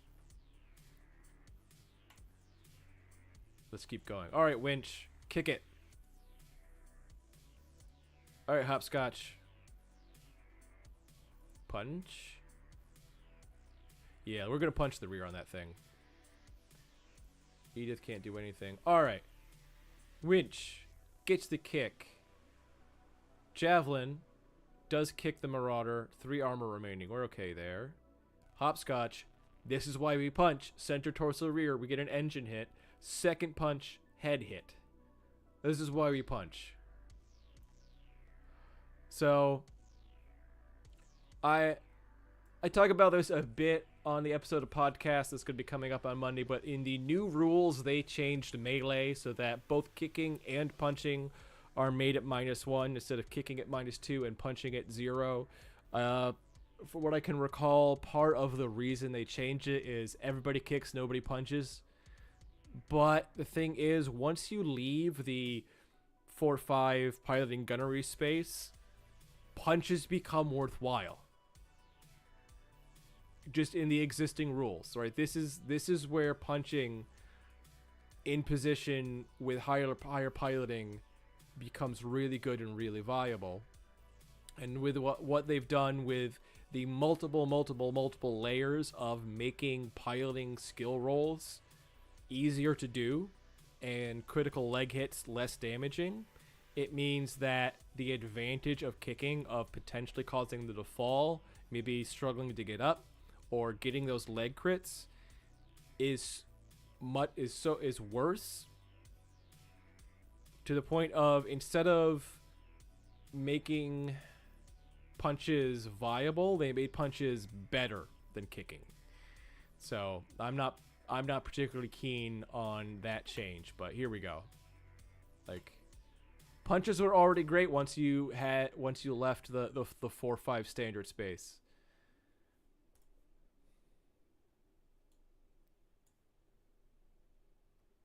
If we wanted faster play, we'd play Alpha Strike. Give me my mech simulator back. The thing is, I think most of the changes, the individual changes that they've made, a lot of them are good. My question comes with the totality of the changes and the way they interact with gameplay. So Cambo Prime, if you look at ammo explosions, only the biggest mechs can possibly survive the internal damage. Like 20 internal damage is still enough to completely destroy most mechs. It's not as gimped as you'd think. Like, it feels weird until you start looking at the statistics of how much internal structure most mechs have, and it's not as gimped as you think. Ammo explosions still will destroy most mechs that aren't like the heaviest of mechs possible if the ammo bin is full, and pilot hits from ammo explosions going from 2 to 1. The thing there is, like, explosion chains, like just melting your pilot was really kind of an issue that made ammo explosions, even with case, way bad. Or in my experience, AP Gauss rifles, the way they explode and you take 3 damage, that's not that bad, but it turns into 2 pilot hits. They're not as gimped as you would think if you sit there and look at record sheets. But anyway, Edith, stay still. Oh, let's look at the round report. I got distracted here. They're at 62%, but the commander's dead. The base defense is still at 100%, but that's like nothing. The OP4, this is what we need to get technically dead. All right. We're doing all right. We get rid of this archer and we'll be good. Their gun, you're not in the best shape. Edith, we want to see something else move. Hopscotch. I mean, there's an archer and a manticore in front of you. They both haven't moved is the problem. And I want to see what they do. Winch. Honestly, Winch might just stay still. I think actually her gun needs to stay still. Okay, Bulldog moved right in front of Gordana. Gordana's gonna skip moving and stay still. Winch. I mean, I know I want to deal with Camper, who is camping on the Marauder. Archer move forward. I mean, Hopscotch, you're just gonna walk forward 1 and go back into the rear of that Archer. Right? As long as nobody dies. There we go. Winch. Chase down Camper. Do it. And your gun, you're shooting now. Alright. I think our gun's going to shoot and Alpha Strike it. Well, that's a 30-ton mech. Ooh. But you know what? It took out his arm. He wants revenge. Alpha Strike. Winch. You're also going to Alpha Strike. We want it dead. Hopscotch. Rear. 7s on that Archer. You are pretty overheated. I think we're going to fire everything except the PPC, because that would put you at 20 over. We do not need that. Gordana Banana. Yeah, let's rock the socks of that. Ooh, yeah, we're going to rock the socks off of that Bulldog. Boom. Done. I forgot to spot. Sad faces. Here we go. Alright, Javelin's alive, sadly. Javelin's alive, sadly. Oh, look at those misses. Come on, Winch. Those are 7s. Ah. Your first turn of failure, Winch. Your first turn of failure. Hopscotch needed to hit in the rear torsos and hit arms, both the left, right, all the arm, all the legs. Everything but torso and head. Come on, Hopscotch. Punch. Be good at punching. Alright. Oh, a missile turret actually got a shot off on Winch. Not the end of the world. Gordana Banana hits and Ender destroyed. Immobile Bulldog. Crew stunned 1 turn. Fantastic. Archer gets a little bit of damage on Hopscotch. It's fine. Glancing blow on Hopscotch for the Manticore. Archer stays standing. Done. Alright.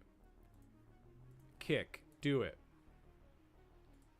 Double punch into the rear. Do it. Kick the immobile tank. Do it. And then don't do anything, Edith. Alright. Destroyed the leg of Javelin. Winch, you are redeeming yourself. You are in my good graces again. Hopscotch, you punch the arms. Punch the arms. There's open torso and you punch the arms. And kick. And the Javelin falls. Hits the head. Yep. Alright. That's good. They are at 54%. We are making progress. Edith, stay still again. Winch, you overheated by a whole bunch, and the Javelin ejected. So, why don't you just back up there? Alright. Bulldog is immobile. Archer hasn't moved. Gordana Banana.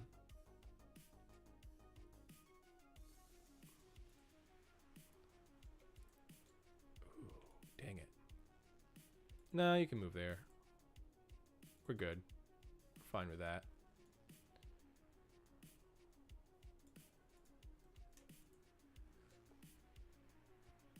Your gun will move there.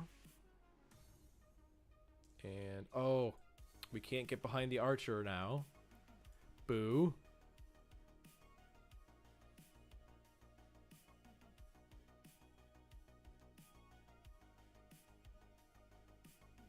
Yeah, no, that Javelin is definitely something to take a salvage, except this is the contract we don't get salvage on. Alright.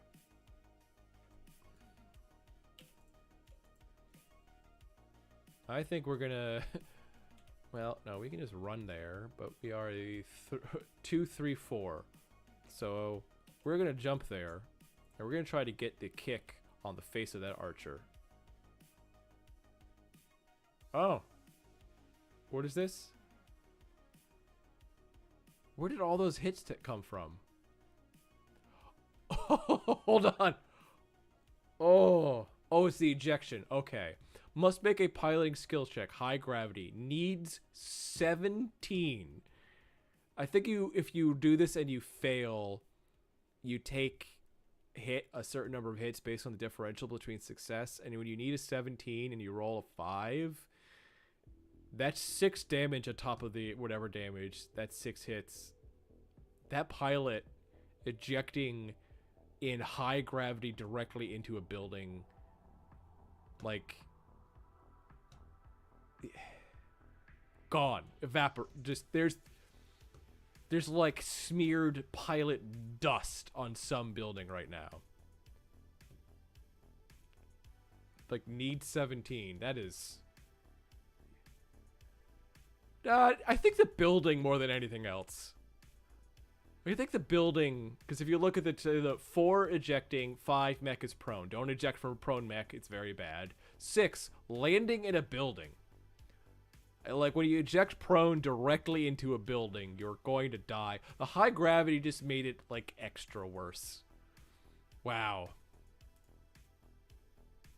See, that's the thing is like ejection seat as an ejection seat. That's the thing is like you don't like eject. You pop the hatch and walk away. Like throwing an overripe tomato at a wall. I feel like it's like shooting an overripe tomato out of a potato gun.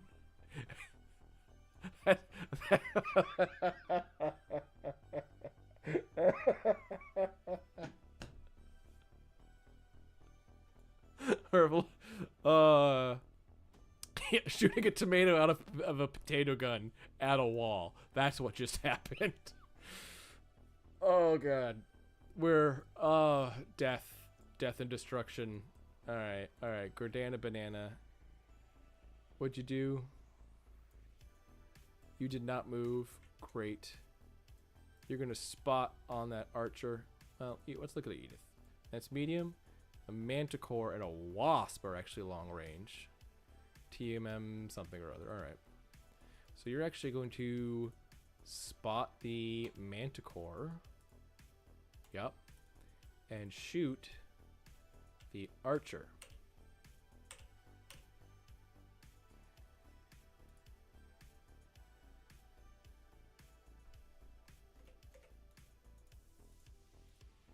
Is the archer shot yet? The archer is not shot yet. So no, we're gonna wait. We're gonna see if the archer shoots first. Ostrok. 13. You'll fire one laser. Done firing. Their gun. You have one thing to shoot and one thing only, because no line of sight, no line of sight. You have that that thing. Yeah. You can shoot on the right side. Cluster. Yep. Done. Winch. You do have a shot. And you can't shoot the right. Well, so we shoot the left. With just one medium laser. Done. Alright, now we get back here. As the archer shot. Show me. Yep. Ostrok on archer, one medium laser. Wasp on crusader. That's a sightling. Archer is not shot yet. Alright, well, we're still going to just go ahead and spot the manticore. And PPC and 2 inferno rounds onto that archer, because archers do not have heat efficiency, so that could be cool. And we have spotting the manticore, so we will fire indirect on the manticore. Done. Alright, Ostrok hits with the one medium laser. Good job, Hopscotch. Your gun shoots a whole bunch of stuff with critical hits into the bulldog. Vehicle is super duper extra immobile. Like, look at all those crits. Just gross. 8 more heat on the archer, which is cool. Archer does shoot 2 medium lasers, so it is going to be slightly overheating now. Manticore hits the medium laser on banana peel. Not the most eventful turn. I mean, most of the forces are done. Okay, Manticore's immobile now. That's nice. Done. And now we have kicks. Kicks. Kicks. Done. Done. Instant marinara. Yeah. Alright. Kick. Hits. Not still. Bulldog still not dead. Archer. Kicked. Right arm instead of head. Boo. Oh, there we go. Gains 20 heat. 610 is now at 19 heat. Need just 6 to plus to avoid shutdown. It's shut down. Done. Lovely. They're at 40%. This could be the last turn because immobile shutdown, immobile. Your gun, don't move. Edith, don't move. Winch. Winch, I just want you to walk there and spot. Hopscotch. Mobile shut down. Still standing. I know you can't aimed kick. Overheating archer is literally a walking bomb. Yes. Hopscotch, don't move. Gordana banana. There's a Wolverine there. Go face to face that Wolverine. There you go. Bulldog destroyed by ejection. Good. But now there's just a vehicle crew there. Okay.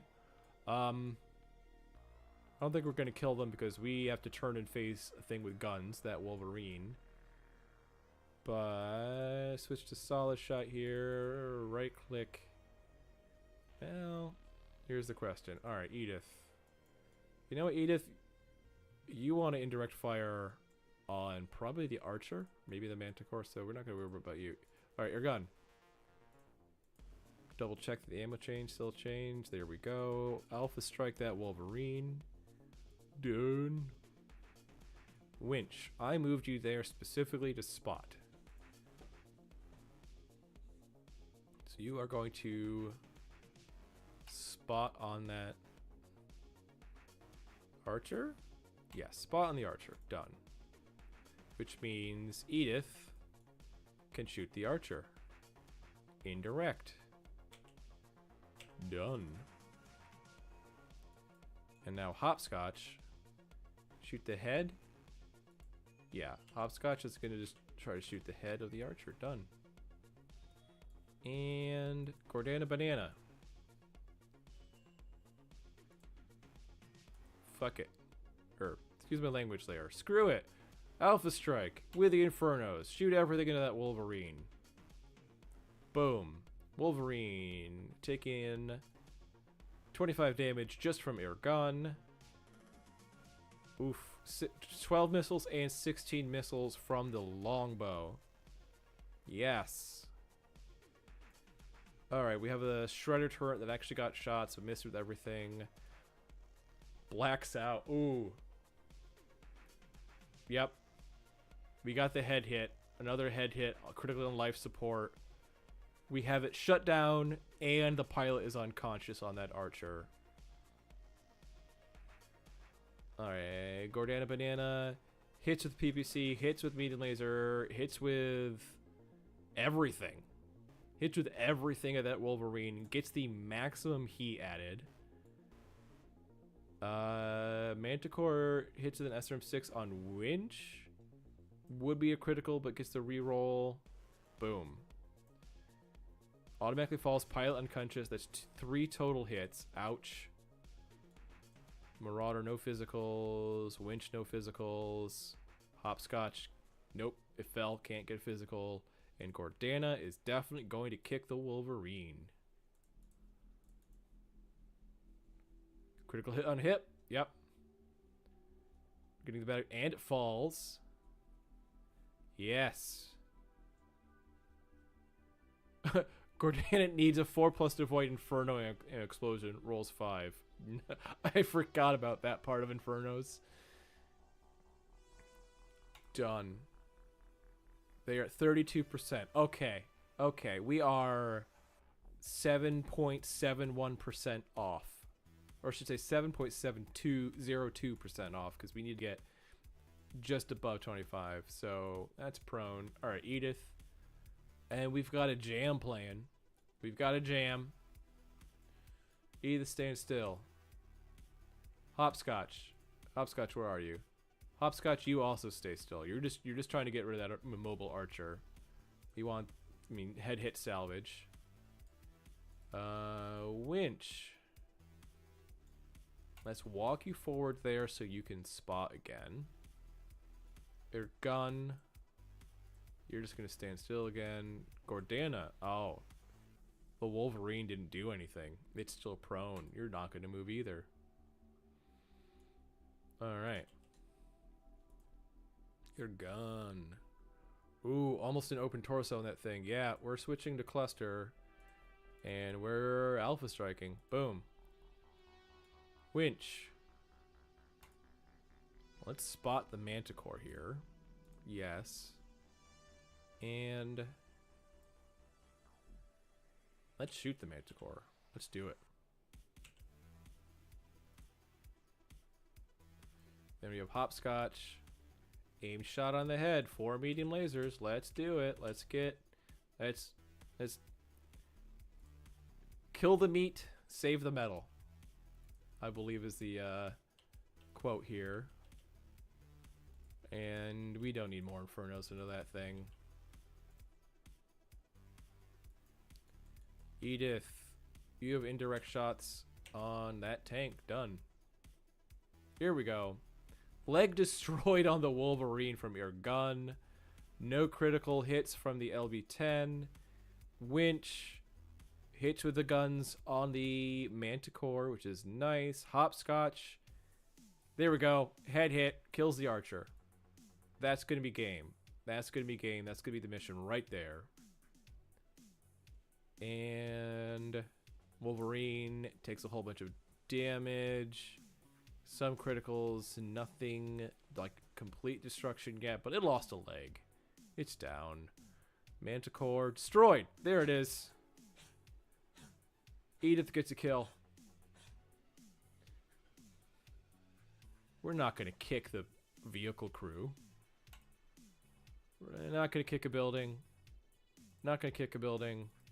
We are going to kick that Wolverine. Because it is Edith. Not Edith. It is Gordana. No critical hits, but lots of damage. Done. That is probably going to be game 11. Yeah, 11%. That's victory. That's victory right there. Done.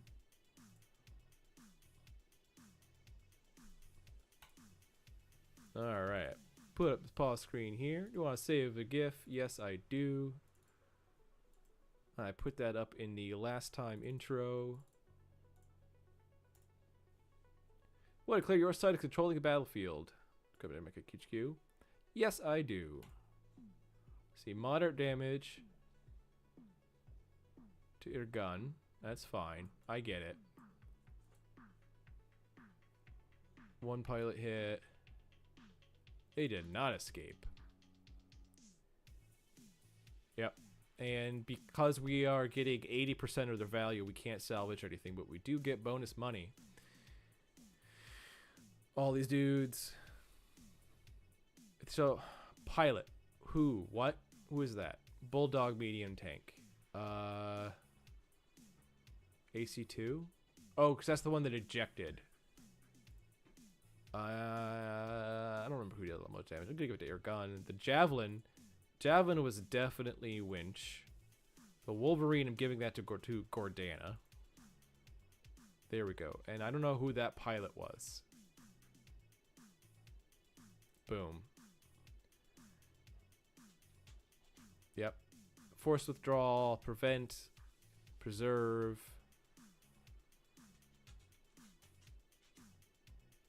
Yeah, they said they're going to destroy the facility even if we capture it, so they're done. Finish. Captain, we received an offer of defection from an enemy combatant. Following our most recent skirmish, Wing, I am not even attempt. What? I can't.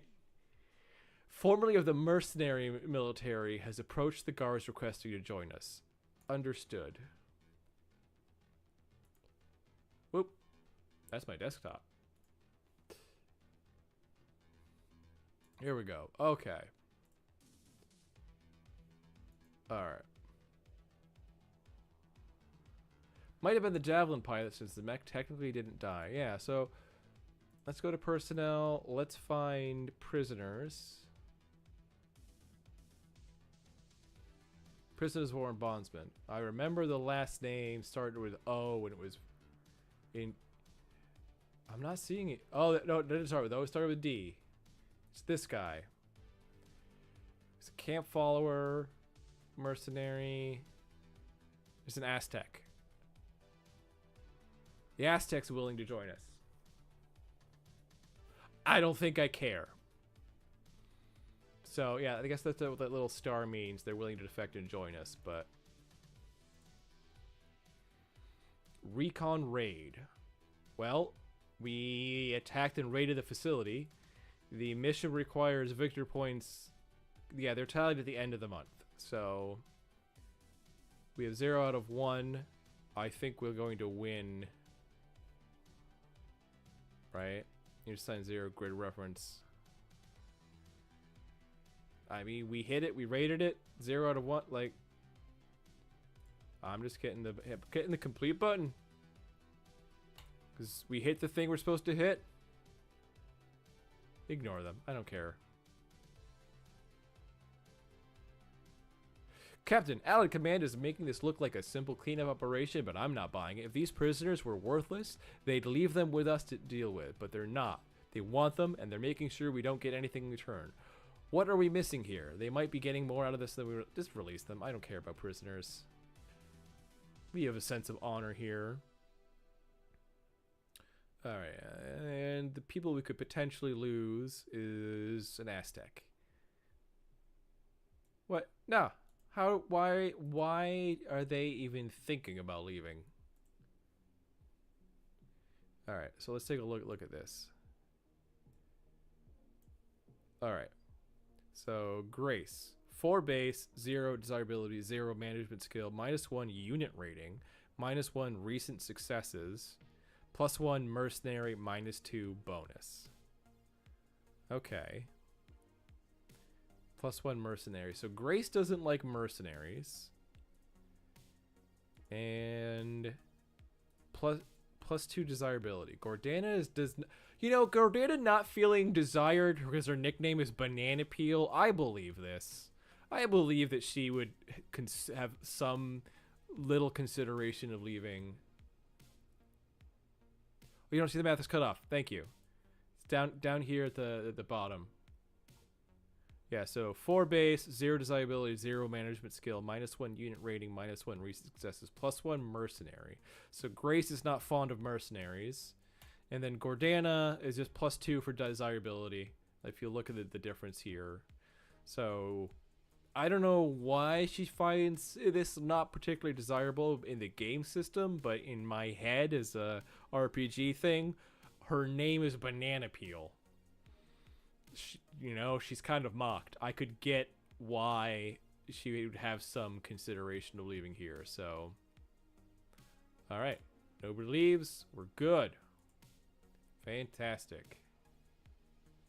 Your standing with a compelled confederation is increased by your standing with a mercenary review board is increased. You're now certified reliable. We're good mercenaries now. And yeah, prisoners have been removed. People gain experience. Your account has been credited for 21 million C-bills. Yeah, need better admin HR skills. Performs maintenance on Victor, etc., etc. Okay. Oh, we have a Victor. I think the Victor is what we're considering giving Sherry Hopscotch because she's great at jumping and has an AC 20. 464. Oh, that is tempting. That is a thought. I mean, she's doing really well with what she's currently using, but also it might be time to. She's got Jumping Jack and Terrain Master Frogman. She's good with water, which is weird, but all right, no, we're giving her the Victor. We're giving her the Victor and removing the Victor to the Command Lance and the Jumping Ostrock, the custom Jumping Ostrock. I don't know where that's gonna go. Personnel, experience, our mech warriors, our guns at 99. Oh, he's injured. Yeah, compound fracture. Alright, what does he got? Tactics, leadership, disguise, strategy, training. He's a trueborn deep cover agent / mech warrior, administration 6. Ooh, he's got so many things to upgrade. But let's go to support personnel here. There is a quick train button, which we are going to hit right now for everybody. So quick train is lovely because what it does here is supplement mass training and tell selected personnel to spend their XP to improve their professional skills. So things marked with a star. So if you go here and look at the Aztec here, you know, you'll see the star next to Aztec. Mechanic, administration, and tech mechanic, you know, and so on and so forth. So that, you know, medic is medtech. So anything with a star, if they can upgrade it, they will upgrade it. So we're going to hit that. Quick train. Yep, continuous. Boom. And now we have a heroic admin logistical in Eugene. Administration 2, negotiation 2. Look at that. Eugene, you're the guy who got us 80% salvage as a payout. I like you right now. So, although, how do you have MechTech 7? You have, because upgrading administration? No. Okay, I feel like that is... There we go. I don't know why he did not upgrade. He'd better admin. Parts just appear. Yep. Admin logistical. Alright. What is... Can this guy... He can't upgrade. Yeah. We're gonna upgrade his negotiation. I mean, I assigned quick train. Okay. It just didn't do it for everybody to certain things. So, Aztecs. We're gonna double check with you and see what happens. There we go. Yeah, Aztec 3. Campbell Miguel. Campbell's paperwork is always impeccable and folded. Orders come with little paper animals. Logs arrived in tiny folding. Lotus has arrived. Alright, alright. Communications. I think she would current skills, support, Aztec, utility, communications, roleplay, new skills. There we go. Support. I think that sounds like somebody who needs some administration. So here's a cool thing, right? So in terms of primary profession, civilian, right? Like factory supervisor, warehouse worker, mech-based scheduler. Yes. We are going to make her the mech-based scheduler. And if you look here, civilians, we find her now as mech-based scheduler. We're going to do secondary profession, Aztec. So she can still do Aztec stuff, but she's got the mech-based scheduler thing, which, I don't know. I don't know if it actually does anything, but I just like the idea of she's the mech-based scheduler. She makes the schedule, and her description is, her paperwork is always impeccable and folded. Orders come with little paper animals. Logs arrive with tiny photo lotus attached. No one asks why she does it, and no one throws them away either. That's cool. That's just a cool immersive thing. I love that little level of detail in the game of just like, hey, I've got this Aztec lady who does all the scheduling for the mech bay. Her paperwork is amazing, and she leaves little origami stuff in her notes, and everybody like, I love this. She's cool. You know what? Like, change rank. Oop, I did not mean it says change rank. Private. She gets a rank. She gets some kind of non-commissioned officer, repair, like logistics, whatever. I'm not a military but like, yeah, she gets that. And all the random thing is we have a signal jamming specialist around us for some reason. Random dependence, data intercept operator. 5 mafia, like this is cool. Tech encryption, a subversive poet. What? Why is there a subversive poet in our like camp follower crew here? You know, camp follower. This is kind of the you know, somebody is. It's like, you know, if you're in an RPG and you're, you know, on Baldur's Gate 3, you go to your camp and there's some random like people there as part of like, well, walking through, come talk to me. And yeah, there's a subversive poet, random professionals, a con artist. Can I claim the bounty on the con artist? You sure? Select a character with active bounties will be killed. Yes. Ah! No bounty. Yeah, because I think that technically shows up as a red text somewhere up there. Yeah, no bounties on anybody. Alright. But in any case, let's go back to support personnel.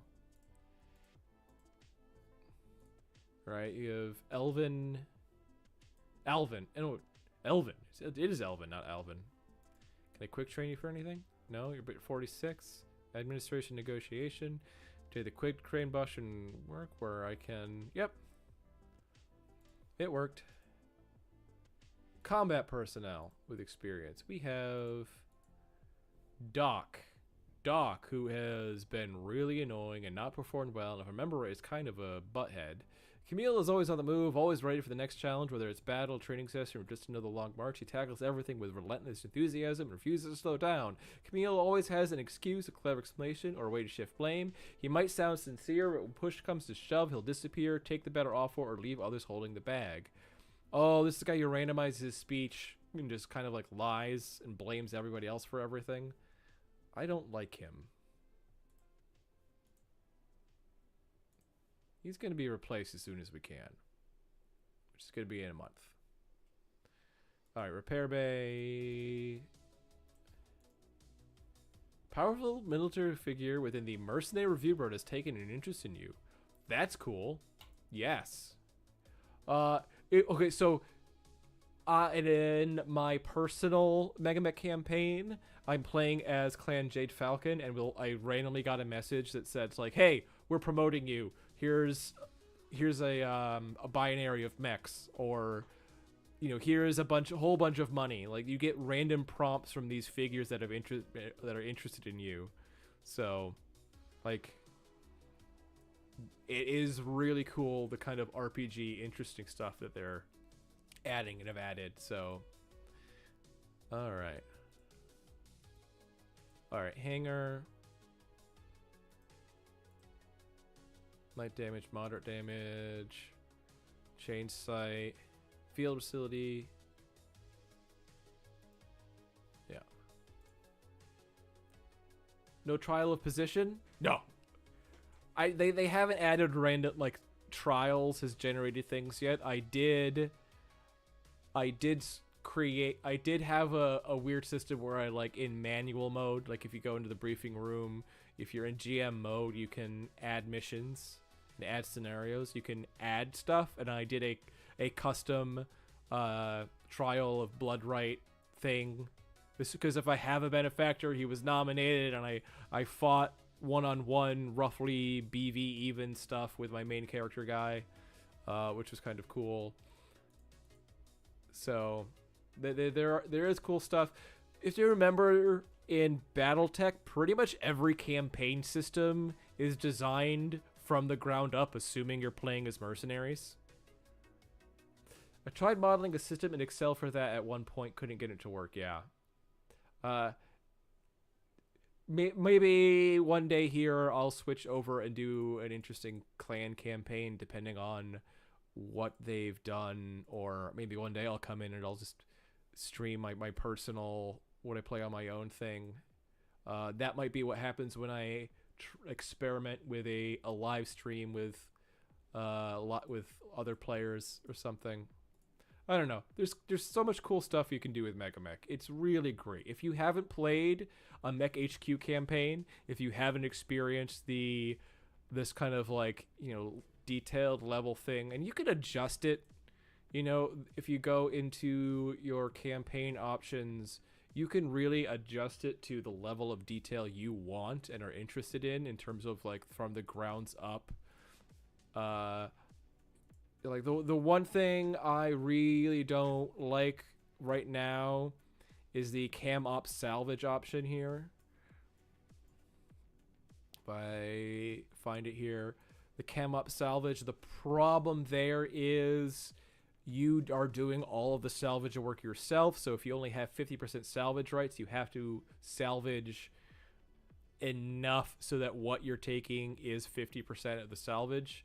I think that ends up being a bit silly, excuse me, because you end up You end up doing double or more of the work to try to claim half of it. So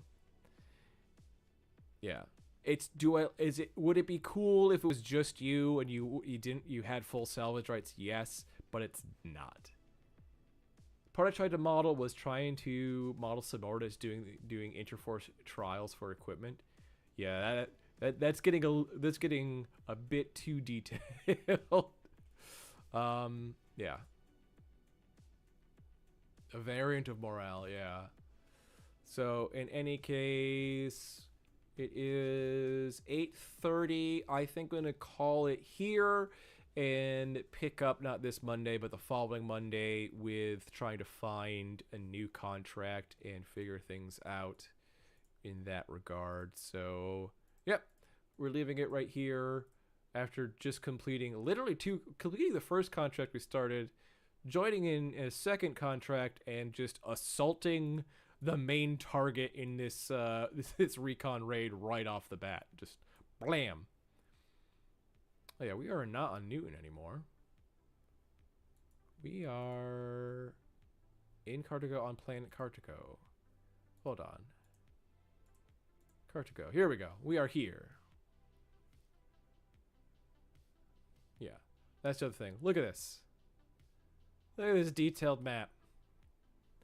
You can include empty systems now. Like, these things are in conflict as part of the invasion. You can even zoom out and go to... Here's the clans. Doing fun clan things. Look, it's so tiny. Boom. I don't know if anybody from the MegaMek team watches or listens or whatever, but just hands off to you. Just hats off to you guys. Like, this is... Oh, Cayuga! I'm from Ithaca, which is near Cayuga Lake. Like, this is... Oh, love it. Love it. So many compliments. Hammer hinted at updates to the map in the next version in today's release notes. Oh, there's a new version! Okay. I definitely am gonna go and take a look at that. And... update is update for next week, not next week, for the next stream. Maybe I'll do a bonus stream, like I said, of something. If you are watching this on YouTube, I'm also thinking about doing streams of MechWarrior 2. I have it functioning on this computer and I can give that a go. I'm thinking about potentially doing other live streams of, say, BattleTech, MechWarrior 5, MechWarrior 5 Clans, just to get this rolling. So if anybody's interested in seeing me or anybody else in the Legion or wants more games, please comment, let me know. Join our Discord, listen to the podcast. We have all kinds of cool stuff going on. So thank you for joining. Thank you for watching the VOD. Like, subscribe, do all that cool stuff, and have a great night. May your dice always roll 12s.